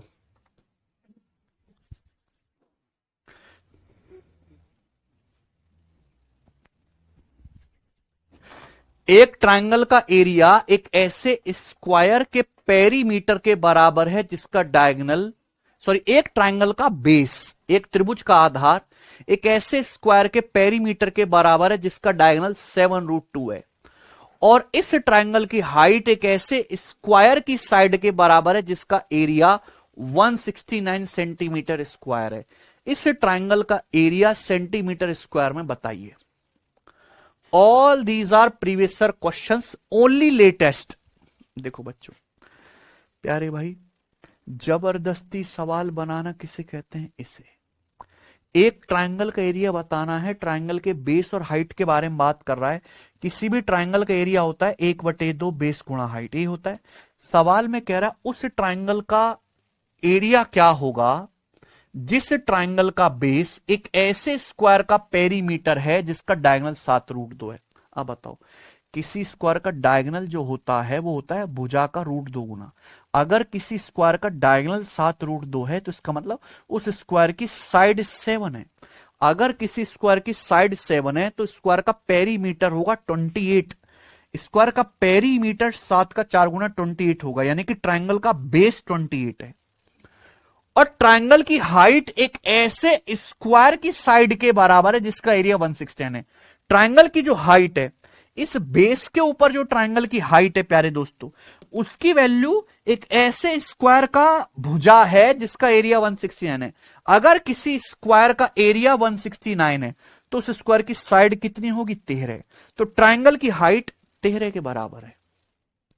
बेस पता चल गया, हाइट पता चल गया, ट्रायंगल का एरिया क्या आएगा? 1/2 बेस गुणा हाइट 1/2, 28 गुणा 13। तो 2 से 28 कट गया, अभी 14 बार, 14 गुणा 13 आ गया प्यारे बच्चों 182। ऑप्शन नंबर पहला 182 सेंटीमीटर स्क्वायर।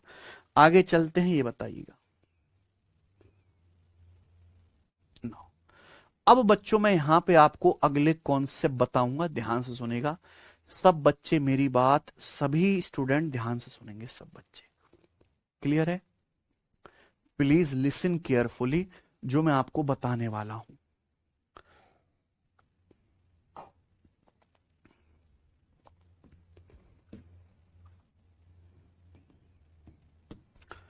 क्या कर दिया ये?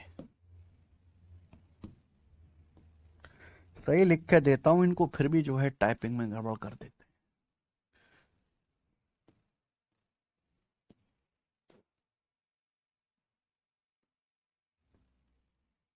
जी, अगला कॉन्सेप्ट, सभी लोग सर्कल समझते हैं व्रत, ठीक है ना? सर्कल क्या है वो डिटेल में हम अगली शीट में पढ़ेंगे। सर्कल वैसे जानते सभी हैं।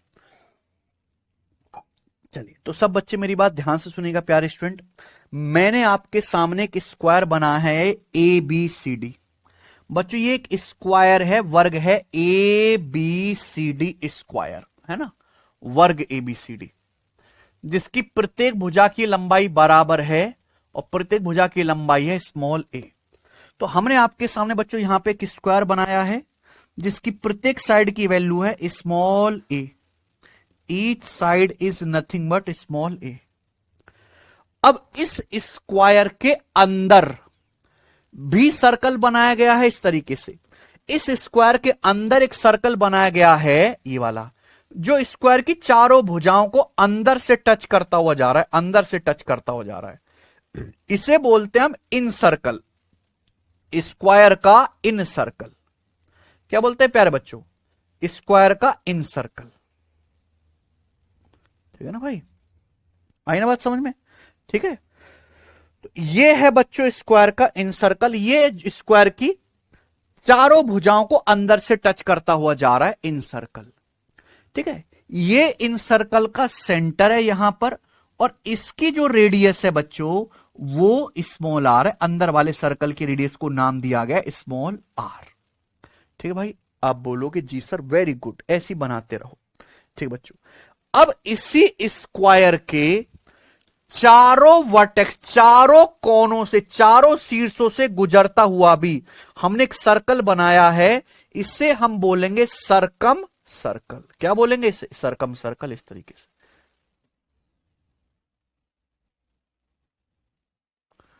ठीक है, वैसे चित्र बनाने की जरूरत नहीं है यहां पे। ठीक है, मैं हटा ही देता हूं ये। चलो, तो यहां पे स्क्वायर के अंदर भी सर्कल बनाया गया है, बाहर भी सर्कल। अंदर वाले को बोलते हैं इनर सर्कल, है ना? और बाहर वाले को बोलते हैं आउटर सर्कल या इन सर्कल अंतःव्रत।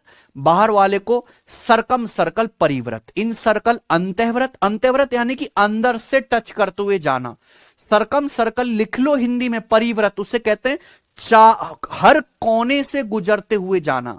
तो सरकम सर्कल में ये पीले कलर का जो दिख रहा है ये ऐसा है जो स्क्वायर के चारों वर्टेक्स, चारों कोनों से होके जाता है ना? दोनों सर्कल का सेंटर एक ही जगह होगा, ठीक है बच्चों। यहां पे जो सरकम सर्कल है, सरकम सर्कल की रेडियस है ये कैपिटल आर, ये सरकम सर्कल की रेडियस है कैपिटल आर। आप बताओ क्या होगी रेडियस? अगर इस स्क्वायर की साइड स्मॉल आर है, सो स्मॉल ए है, अगर वर्ग की भुजा स्मॉल ए है, प्यारे बच्चों ध्यान सुनेगा, वर्ग की भुजा अगर स्मॉल ए है, ठीक है, तो ये भी तो वर्ग की भुजा ही यहां से यहां तक, ये भी तो स्क्वायर की साइड है, यानी कि ये भी स्मॉल आर होगा। सेंटर से ये रेडियस ही तो होती है, सेंटर से परिधि तक की दूरी रेडियस ही तो होती है। यानी कि यहां पे प्यारे बच्चों जो इस अंदर वाले सर्कल का डायमीटर है 2r, अंदर वाले सर्कल का डायमीटर जो है 2r, वही स्क्वायर की साइड के बराबर है। तो अंदर वाले सर्कल की जो रेडियस आएगी वो क्या आएगी? स्क्वायर की साइड का आधा, r बराबर होगा a/2। तो यहां से कॉन्सेप्ट निकल के आ गया r बराबर a/2।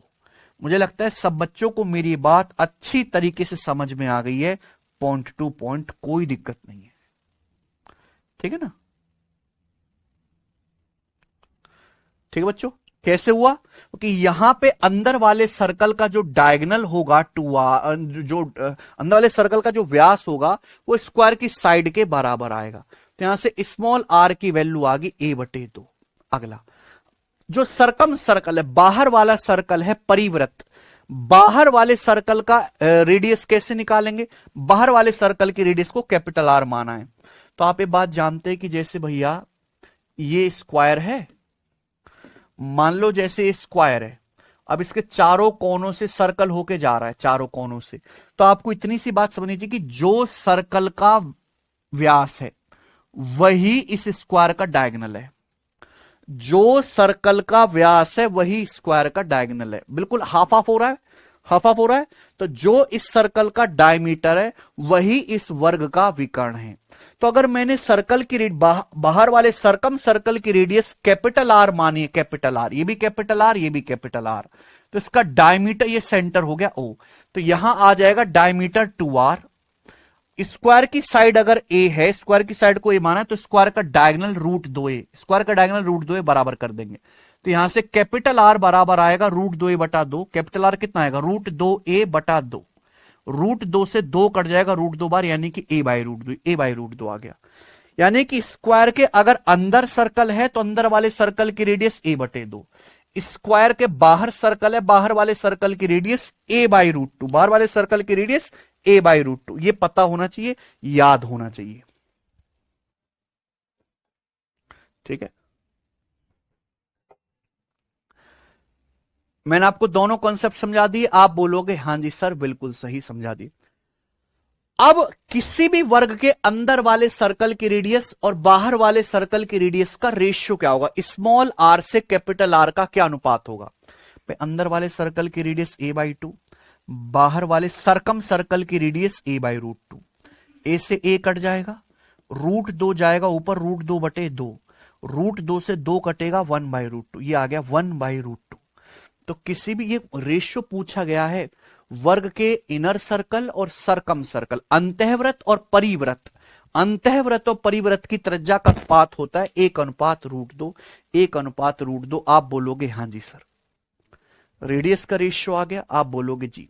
देखो बच्चे, आप ये भी जानते हैं कि किसी भी सर्कल को अगर आप खींचा जाए, है ना, तो अगर सर्कल की रेडियस ये r है तो सर्कल का एरिया होता है πr²। ये बात जानते हैं। अब पाई एक फिक्स नंबर है जिसकी वैल्यू 22/7 पता है, तो सर्कल का एरिया डिपेंड करता है त्रिज्या के वर्ग पे, रेडियस के स्क्वायर पे, है ना, रेडियस के स्क्वायर पे। तो एरिया डिपेंड करता है रेडियस के स्क्वायर पर। अगर आपको दो सर्कल हैं, उनके एरिया का अनुपात निकालना है तो आपको रेडियस के रेशियो का स्क्वायर करना पड़ेगा कि नहीं? अगर दो सर्कल के क्षेत्रफलों का अनुपात निकालना है तो उन सर्कल की रेडियस के स्क्वायर का रेशियो करना पड़ेगा। यहां पे हम एक स्क्वायर खींचे हैं जिसके अंदर वाले सर्कल की रेडियस बाहर वाले सर्कल की रेडियस का रेशियो 1/√2 है, इनर और आउटर, इन सर्कल और सरकम सर्कल का। तो इनके एरिया का रेशियो क्या आएगा मेरे भाई? इन सर्कल और सरकम सर्कल, अंतःवृत्त और परिवृत्त, इनके क्षेत्रफल का अनुपात क्या आएगा? रेडियस के रेशियो का स्क्वायर, 1/√2 का स्क्वायर। 1 का स्क्वायर 1, रूट 2 का स्क्वायर 2 आ गया। 1 का स्क्वायर 1, रूट 2 का स्क्वायर 2, 1/2 आ गया। ये बहुत इंपॉर्टेंट कॉन्सेप्ट है।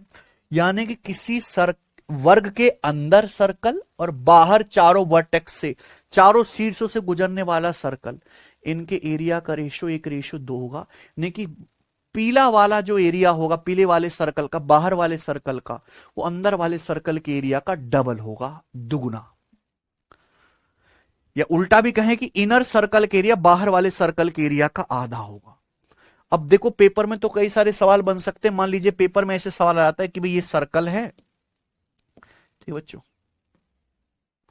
ये बाहर सर्कल है, ठीक है, और ये जो है सर्कम सर्कल है। अब आपको यहां पे बोल देता है कि भाई इस वाले सर्कल का जो एरिया है वो 600 सेंटीमीटर स्क्वायर है, और आपसे पूछता है बताओ अंदर वाले सर्कल का एरिया क्या, अंदर वाले का एरिया क्या है। तो आप सीधा करोगे, अंदर वाले का एरिया आ जाएगा डायरेक्ट 300 मीटर स्क्वायर, क्योंकि इनर सर्कल का एरिया क्या होगा, आउटर वाले का आधा होगा। 1 सेकंड में आंसर आ जाएगा बच्चे, बिना कुछ किए। ठीक है ना बच्चों, आप बोलोगे हां जी सर बहुत बढ़िया, मजा आ गया। आगे चलते हैं, अगला कॉन्सेप्ट, नेक्स्ट कॉन्सेप्ट। चलिए, ratio between square and circle. बहुत बहुत इंपॉर्टेंट कॉन्सेप्ट है, very very very very important. ठीक है, चलिए सुनिएगा कॉन्सेप्ट क्या है प्यारे बच्चों। हाँ, अगर किसी सर्कल के अंदर एक स्क्वायर बनाया जाए, सर्कल है, इस सर्कल के अंदर एक स्क्वायर बनाया गया, इसको पढ़ेंगे, a square is inscribed inside a circle. A square is inscribed inside a circle. A square is inscribed inside a circle. एक वर्ग एक वृत्त के अंदर निहित है। आई बात समझ में? तो अगर सर्कल के अंदर स्क्वायर बनना है तो सर्कल के एरिया और स्क्वायर के एरिया का रेशियो होता है हमेशा π/2। इस सर्कल के एरिया और स्क्वायर के एरिया का रेशियो π/2 होता है, π/2। इसको याद रख लीजिए, सर्कल के एरिया और स्क्वायर के एरिया का रेशियो हमेशा π/2 होता है। प्लीज रट लीजिए। आप बोलोगे सर ये कैसे हो रहा है, वाई दिस कोलैबोरेटिव। देखिए बच्चों, हमने सर्कल के अंदर एक स्क्वायर बनाया है, तो आप ये बात जानते हैं, है ना, यानी कि बेसिकली स्क्वायर का सरकम, ये स्क्वायर क्या है, सर्कल के अंदर है, या सर्कल स्क्वायर के बाहर है, तो ये सर्कल जो है स्क्वायर का सरकम सर्कल है। तो आप ये बात जानते प्यारे बच्चों कि यहां पे जो इस स्क्वायर का डायगोनल है, डायगोनल, वही इस सर्कल का डायमीटर भी होगा, वही सर्कल का डायमीटर भी होगा। आप ये बात समझ रहे हैं? आप बोलोगे हां जी सर बिल्कुल से समझ रहे हैं। मान लीजिए कि अगर सर्कल की रेडियस 1 है, मान लो अगर सर्कल की रेडियस 1 है, ये 1 है, तो स्क्वायर की, मान लीजिए ये 1 है, मैंने यहां पे 1 मान लिया कि माना सर्कल की रेडियस जो है वो 1 है। तो आप बताओ सर्कल का एरिया क्या होता है? सर्कल का एरिया होता है πr²। अगर इस सर्कल की रेडियस मैंने 1 मानी है तो इस सर्कल का व्यास 2 हो जाएगा, और इस स्क्वायर का डायगोनल भी 2 हो जाएगा। इस स्क्वायर का विकर्ण, ये विकर्ण कितना हो जाएगा, स्क्वायर का 2 हो जाएगा। तो स्क्वायर का एरिया होता है डायगोनल के स्क्वायर का आधा। स्क्वायर का एरिया होता है डायगोनल के स्क्वायर, डी स्क्वायर का आधा। तो क्या बनेगा, पाई, और 2 का स्क्वायर 4/2, 2, ये आगे डायरेक्ट π/2।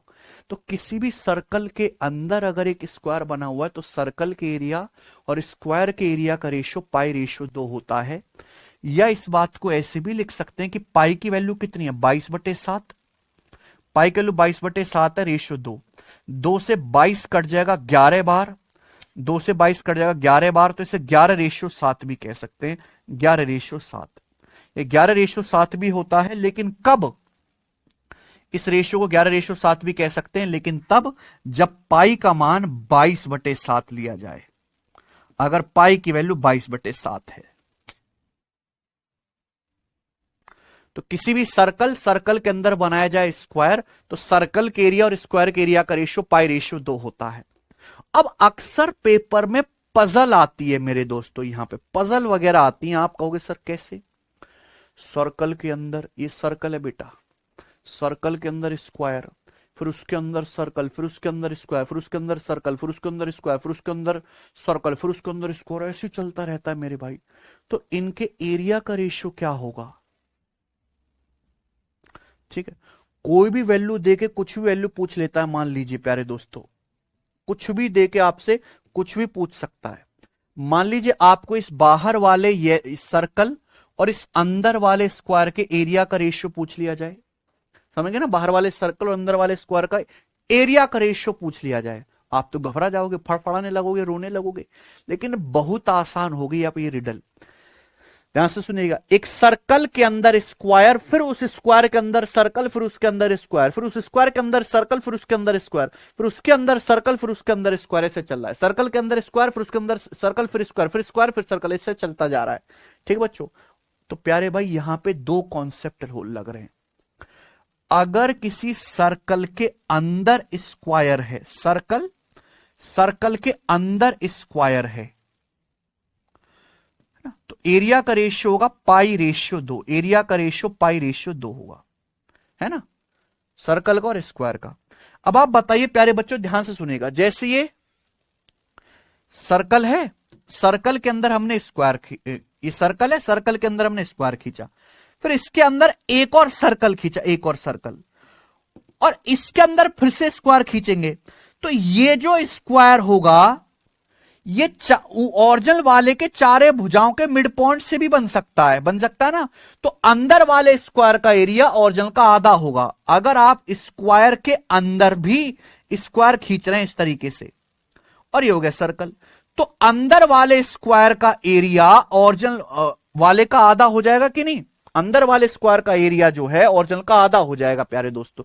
यानी कि जैसे आपको यहां पे दिख रहा है, ध्यान सुनिएगा बच्चे, कंफ्यूज नहीं होना, ये बाहर वाला स्क्वायर है, इसका एरिया अगर ए है, फिर इसके अंदर बनाएगा सर्कल, इसके अंदर एक और स्क्वायर बनाएगा, उसका एरिया आधा हो जाएगा a/2। यानी कि, और तीसरी बात मैंने आपको यह भी समझाई है कि स्क्वायर के बाहर सर्कल और स्क्वायर के अंदर सर्कल, उनका एरिया भी आधा होगा। इनर सर्कल का एरिया स्क्वायर के सर्कम सर्कल का आधा होता है, इन सर्कल का एरिया सर्कम सर्कल का आधा होता है ना, सर्कम सर्कल का एरिया अगर 2 है तो इन सर्कल का 1 होता है। तो प्यारे बच्चों, 3 कॉन्सेप्ट यहां पर मिक्स हो गए, 3 कॉन्सेप्ट। किसी सर्कल के अंदर अगर आप स्क्वायर बनाओगे तो सर्कल के एरिया और स्क्वायर के एरिया का रेशियो π/2 होगा, है ना? दूसरी बात मेरे प्यारे भाई, स्क्वायर के बाहर सर्कल और स्क्वायर के अंदर सर्कल, तो बाहर और अंदर वाले का एरिया 2:1 होगा। तीसरा कॉन्सेप्ट कि भाई हमने इस स्क्वायर के अंदर सर्कल बनाया, फिर उस सर्कल के अंदर स्क्वायर बनाया, तो यहां पे जो बाहर वाला स्क्वायर है, जो अंदर वाला स्क्वायर है, इनका आधा, अंदर वाले स्क्वायर का एरिया बाहर वाले का आधा हो जाएगा, कि बनेगा तो मिड पॉइंट को मिलाकर ही ना बेसिकली। ठीक है बच्चे, अगर इन तीनों कॉन्सेप्ट को आपस में मर्ज कर दें तो सबके एरिया का रेशियो लिखा जा सकता है। जैसे हम शुरुआत करते हैं, भाई ये बाहर वाला सर्कल है फर्स्ट, और उसके अंदर ये स्क्वायर है सेकंड, तो किसी भी सर्कल और उसके अंदर स्क्वायर का जो रेशियो होता है π/2 होता है, π/2। अच्छा, मान लीजिए मेरे प्यारे बच्चों, मुझे आधा करता जाना है, मुझे क्या करते जाना, हाफ करते जाना, आधे करते जाना, आधा, बात समझ रहे हो ना, आधा करते जाना, तो मुझे आधा करने में कोई परेशानी ना हो तो एक काम कर लेता हूं, मैं पूरे को ना 8 से गुणा करके लिख लेता हूं, पूरे रेशियो को 8 से गुणा करके। अगर मैं मान लेता हूं कि माना इस बाहर वाले सर्कल का एरिया 8π है, तो इसके अंदर जो स्क्वायर बनेगा उस स्क्वायर का एरिया होगा 16, क्योंकि रेशियो तो π/2 ही चलेगा ना, मुझे आधा करने में कोई दिक्कत ना हो, इसलिए प्यारे बच्चों मैंने बाहर वाले इस पूरे रेशियो को 8 से गुणा कर ली, क्योंकि कोई भी सर्कल और उसके अंदर स्क्वायर एरिया का रेशियो होता है π/2, 8 से गुणा कर लेंगे तो ये रेशियो हो जाएगा 8π/16। तो अगर बाहर वाले सर्कल का एरिया मैंने 8π माना है, तो उसके अंदर जो स्क्वायर बनेगा, स्क्वायर का एरिया 16 है।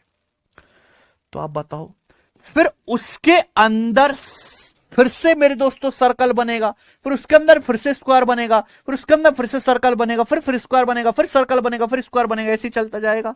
तो बेटे जो अंदर सर्कल बनते जा रहे हैं, सर्कल का एरिया क्या होता जाएगा, आधा। 8 पाई का आधा 4 पाई हुआ, 4 पाई का आधा 2 पाई हुआ, और 2 पाई का आधा पाई होता। सर्कल का एरिया आधा होता जा रहा है, देखो आधा। बाहर वाले सर्कल का एरिया 8 पाई है, तो अंदर वाले का कितना आएगा मेरे प्यार, अंदर वाले का एरिया 4 पाई आएगा। उसके जो अंदर सर्कल बना है इसका एरिया प्यारे बच्चों 2 पाई आएगा, फिर और अंदर सर्कल बना है उसका एरिया पाई आएगा। है भाई, मैंने मान लिया सबसे बाहर वाले सर्कल के एरिया 8 पाई है, तो उसके अंदर जो स्क्वायर है उसका एरिया 16 होगा, पूरे रेशियो को 8 से गुणा कर ली। सर्कल के अंदर जो स्क्वायर बनना है, स्क्वायर का एरिया 16 है, फिर से जो अंदर स्क्वायर बनेगा उसका एरिया आधा होगा, देखो 8, और अंदर स्क्वायर बनेगा उसका एरिया और आधा हो जाएगा 4, और अंदर स्क्वायर बनेगा उसका एरिया और आधा हो जाएगा 2, आधा होता जा रहा है। अगर यहां पे इस स्क्वायर का एरिया 16 है, मान लीजिए प्यारे बच्चों 16, तो इसके अंदर जो स्क्वायर बनना है उसका एरिया 8 आ जाएगा, और जो स्क्वायर बनना है उसका एरिया 4 आ जाएगा, और जो स्क्वायर बनेगा उसका एरिया 2 आ जाएगा। देखो, तो मैं आपसे क्या पूछ रहा था, मैं आपसे पूछ रहा था सबसे बाहर वाले सर्कल और सबसे अंदर वाले स्क्वायर के एरिया का रेशियो। सबसे बाहर वाले सर्कल का एरिया अगर 8 पाई बाना था, तो सबसे अंदर वाले सर्कल का एरिया आया है 2, रेशियो कितना आया है, सबसे अंदर वाले स्क्वायर का एरिया 2, 4 पाई रेशियो 1। देखो कितना भयानक आंसर आया है, लेकिन आपको करने में कितना सेकंड लगा, 1 सेकंड।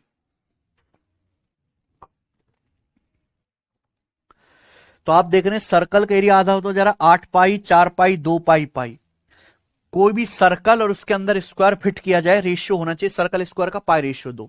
तो मुझे आधा आधा आधा करते जाना, आधा करने में दिक्कत ना हो, इसलिए मैंने 2 दूनी 4 दूनी 8, 2 का 3 बार मल्टीपल, पूरे रेशियो को 8 से गुणा कर ली। अगर बाहर वाले सर्कल का 8 पाई मानता हूं, तो अंदर वाले स्क्वायर का 16, फिर अंदर वाले सर्कल का 4 पाई, फिर 2 पाई, फिर पाई, स्क्वायर का एरिया भी आधा हो जाएगा, 16 का आधा 8, 8 का आधा 4, 4 का आधा 2, फिर 2 का भी आधा होता चला जाएगा 1, इस तरीके से। तो ये पूरा कॉन्सेप्ट है, सर्कल का एरिया आधा होता जा रहा है, अंदर स्क्वायर का एरिया आधा होता जा रहा है, और सर्कल के भीतर जो स्क्वायर बन रहे हैं, ये रेशियो कितना है, पाई रेशियो 2, 4 पाई से 8 का रेशियो पाई रेशियो 2, 2 पाई से 4 का रेशियो पाई रेशियो 2, ये भी पाई रेशियो 2, रेशियो पाई रेशियो 2 ही रहेगा किसी भी सर्कल और उसके जस्ट अंदर वाले स्क्वायर का। कितना मस्त कॉन्सेप्ट है, अक्सर इस पे सवाल बनते हैं प्यारे बच्चे, है ना। मैंने आपको समझा दिया, अब आगे चलते हैं। कॉन्सेप्ट समझा दिया बच्चों, सवाल तो आप उल्टे सीधे जो आते हैं वो कर ही लेंगे।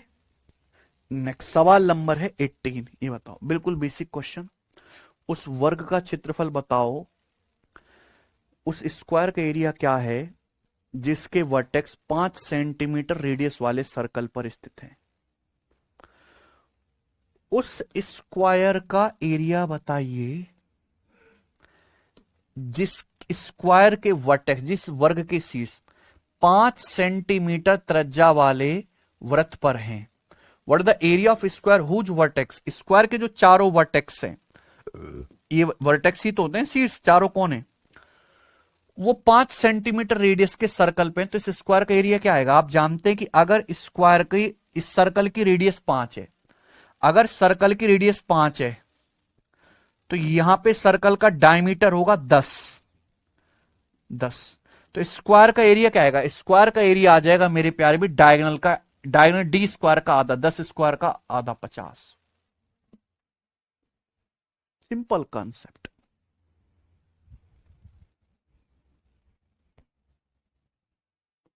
करिए बताओ, 19वां करिए।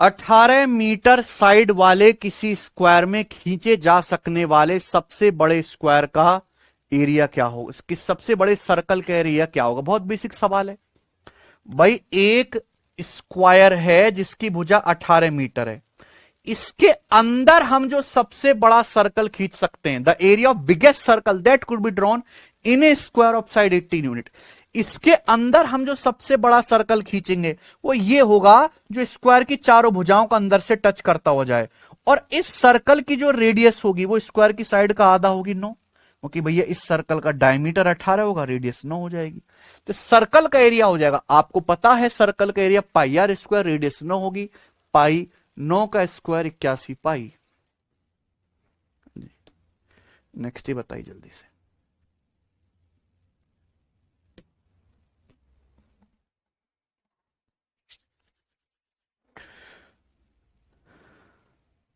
Let the area of largest possible square inscribed in a circle of unit radius be x. Let the area of this largest possible circle inscribed in a square of unit side length be y. What is the relation between a x and y? बहुत अच्छा सवाल है, बताओ बच्चों कैसे करेंगे? आपको x और y में रिलेशन बताना है।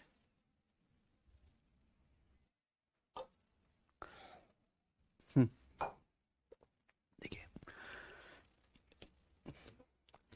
इकाई का मतलब होता है 1, 1 रेडियस वाले सर्कल में अंकित सबसे बड़े स्क्वायर का एरिया x है। तो भाई ये एक सर्कल है प्यारे बच्चों, इस सर्कल की रेडियस है 1, इसके अंदर जो सबसे बड़ा स्क्वायर बनता है, इसके अंदर सबसे बड़ा स्क्वायर ये बनेगा, ये इसके अंदर सबसे बड़ा स्क्वायर बनेगा बच्चों, इस स्क्वायर का एरिया x है। और दूसरी बात बोला है कि यूनिट साइड वाले स्क्वायर में, एक स्क्वायर है जिसकी साइड है यूनिट यानी कि 1, उसमें जो सबसे बड़ा सर्कल बनता है, इसके अंदर जो सबसे बड़ा सर्कल बनता है, इसके अंदर सबसे बड़ा सर्कल ये बनेगा बच्चों, ये इसके अंदर जो सबसे बड़ा सर्कल बनेगा वो ये होगा, इसका एरिया y है। x और y के बीच क्या रिलेशन है? तो यहां पे दो अलग अलग चित्र बनाने के लिए कहा गया है, कंफ्यूज नहीं होना है बिल्कुल भी मेरे प्यार में, मस्त सवाल है, लेटेस्ट। तो एक सर्कल है जिसकी रेडियस है 1, तो इस सर्कल का सेंटर होगा, सेंटर से परिधि तक की दूरी तो रेडियस होती है, इसके अंदर जो सबसे बड़ा स्क्वायर बना उसका एरिया x है, और यूनिट रेडियस का वन साइड का इकाई भुजा का एक वर्ग है, इसके अंदर जो सबसे बड़ा सर्कल बना उसका एरिया y है। तो आप बताओ, मुझे x और y की वैल्यू निकालनी है, फिर निकालना है x और y का बेसिकली रेशियो। आप बताओ यहां से, अगर इस सर्कल की रेडियस 1 है, इस स्क्वायर की साइड 1 है, ये बात बोलिए, अगर इस सर्कल की रेडियस 1 है तो इस सर्कल का डायमीटर कितना होगा? 2, ये भी 1 ये भी 1, पूरा स्ट्रेट लाइन डायमीटर 2 हो जाएगा। तो यानी कि इस स्क्वायर का डायगोनल भी 2 हो गया ना, इस वर्ग का विकर्ण भी 2 हो गया। अगर वर्ग का विकर्ण डायगोनल 2 हो गया तो वर्ग का एरिया होता है d²/2, यानी कि x की वैल्यू 2 आ जाएगी। दूसरी बात, अगर यहां पे वर्ग की भुजा 1 है तो इसके अंदर जो सर्कल बनाया जाएगा उस सर्कल की रेडियस आएगी 1/2, क्योंकि पूरा जो साइड है 1 है और ये हाफ हाफ हो जाएगा, ये भी आधा ये भी आधा। तो इस सर्कल का एरिया क्या आएगा? πr², पाई 1/2 का स्क्वायर, किस शब्द सही चल रही है ना क्लास? π/4। ठीक है बच्चों, ये आ गया। आपसे x और y के बीच रिलेशन, बेसिकली रेशियो बताना है, रेशियो। अगर आप दोनों को डिवाइड कर दो x से y को, तो x की वैल्यू 2 है और y की वैल्यू π/4 है। दोनों को अगर डिवाइड करोगे तो 4 ऊपर पहुंचेगा, 4 दूनी 8/π, तो x/y आएगा 8/π। क्रॉस मल्टीप्लाई करने पर आएगा πx = 8y, ये आंसर है, πx = 8y, डी ऑप्शन।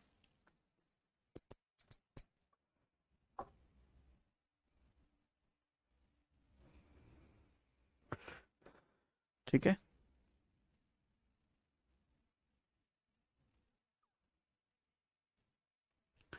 तो मुझे लगता है मेरी ये बात सबके दिमाग में एकदम फिट बैठ गई है, कोनो दिक्कत इसमें नहीं है। चलिए खत्म इसी के साथ प्यारे दोस्तों, ये आगे चलते हैं। अगला कॉन्सेप्ट और आखिरी सवाल है ना, अगला कॉन्सेप्ट। देखो बच्चों, ये एक कॉन्सेप्ट है, कभी कभी पेपर में पहले आते थे शेडेड एरिया के कुछ सवाल, लेकिन अब तो काफी कम आना, लगभग ना के बराबर ही हो गए हैं बच्चों, ठीक है ना। लेकिन ये कॉन्सेप्ट बहुत अच्छा है, बहुत पॉपुलर है, पुराने जमाने में इसमें सवाल आए, मैं आपको कॉन्सेप्ट ये बता रहा हूं, प्रूफ की कोई जरूरत नहीं है, सीधा ध्यान रखो, यही बहुत बड़ी बात है बच्चों। एक स्क्वायर है A B C D, a square है ए बी सी डी। कैसे स्क्वायर? इसकी चारों भुजाएं बराबर है, small a small a small a small a, तो स्क्वायर हो गया ए बी सी डी। अब इसके चारों वर्टेक्स से जाने वाला एक सर्कल खींचा है इस तरीके से, जो चारों वर्टेक्स से जाता है, ये क्या है? स्क्वायर का सरकम सर्कल। सबको समझ में आ गया? तो ये एक स्क्वायर का सरकम सर्कल खींचा है जो इसके चारों वर्टेक्स, चारों शीर्षों से होकर गुजर रहा है, ये सी से भी, डी से भी, ए से भी, बी से भी, स्क्वायर का सरकम सर्कल। अब स्क्वायर की हर भुजा पर हमने सेमी सर्कल खींचा, अर्धवृत्त खींचा है। ये सर्कल है, सर्कल को बीच में से टुकड़ा करके आधा कर दो, ये कहलाता है सेमी सर्कल, अर्धवृत्त। तो स्क्वायर की भुजा ए बी को व्यास मान के हमने सेमी सर्कल खींचा, ये ऐसी भुजा बीसी पे अर्धवृत्त खींचा है, पूरा कर दूंगा तो पूरा वृत्त बन जाएगा, ये पूरा कर दूंगा तो पूरा वृत्त बन जाएगा, पर मैंने आधा ही खींचा है ना। ऐसे ही प्यारे दोस्तों, हमने सीडी पे सेमी सर्कल खींचा है, हमने एडी पे सेमी सर्कल खींचा। तो बेसिकली हमने यहां पर दो काम किए, एक तो हमारे पास स्क्वायर था, इस स्क्वायर के चारों कोनों से होने जाने वाला सरकम सर्कल खींचा, और स्क्वायर की हर भुजा पर हमने सेमी सर्कल खींचा, अर्धवृत्त खींचा। तो ये एरिया जो आपको दिखाई दे रहा है शेडेड एरिया, ये शेडेड एरिया आपको दिखाई दे रहा है, ये वाला ना यहां पे कलर कर रखा है पीला पीला, जो येलो कलर का शेडेड एरिया है, इसकी वैल्यू जो होगी, येलो कलर का जो शेडेड एरिया है, ये स्क्वायर एबीसीडी के एरिया के बराबर होगा, है ना। शेडेड जो रीजन है, जो छायांकित क्षेत्रफल है, उसकी वैल्यू स्क्वायर एबीसीडी के एरिया के बराबर होगी, यानी कि साइड का स्क्वायर, ए का स्क्वायर। एक कॉन्सेप्ट है, ठीक है। अब सवाल देखो, जो प्रीवियस ईयर में आया था, सेम डायग्राम बना के, छायांकित क्षेत्र का क्षेत्रफल बताइए यदि वर्ग एबीसीडी की भुजा 10 है, ये स्क्वायर है, वर्ग एबीसीडी है, वर्ग एबीसीडी की भुजा 10 है भाई। अब इसके चारों वर्टेक्स से जाने वाला सरकम सर्कल खींचा, हर भुजा पे सेमी सर्कल खींचा गया है, तो शेडेड जो एरिया होगा, शेडेड एरिया होगा स्क्वायर के एरिया के बराबर, यानी कि स्क्वायर के एरिया आ जाएगा 100। इसी के साथ खत्म। देखो सेकंड भर का सवाल है केशव, ठीक है बच्चों। तो आज की क्लास यहीं पे समाप्त होती है, स्क्वायर खत्म होता है। कल मैं आपको बताऊंगा प्यारे दोस्तों रेक्टेंगल, आयत वाले, है ना, और बाकी, ठीक है बच्चों। तो आसान है, कोई मुश्किल तो है नहीं, ठीक है जी। कल मिलते हैं सभी लोग बच्चों। हमारा जो YouTube चैनल है सिलेक्शन विद जीएस, बहुत ही बेहतरीन टीचर हम लेके आए हैं और YouTube पे पूरा फ्री पढ़वा रहे हैं, शुभम गुप्ता सर से, है ना, जो कंप्लीट एक एक लेक्चर को बनाने के लिए एक एक दिन तक जो है कंटेंट पर पीपीटी पे काम करते हैं। पहले उनकी लाइव क्लास हुई है, एंशिएंट हिस्ट्री पढ़ाई है, एंशिएंट हिस्ट्री की दूसरी क्लास होगी, आपको मजा आएगा मेरे प्यारे भाई। आप इस चैनल को ज्वाइन कर लो, सब्सक्राइब कर लो और देखिए, यहां से जीएस का डर है पूरा खत्म हो जाएगा, ठीक है। आज इतना ही, बाकी कल करेंगे।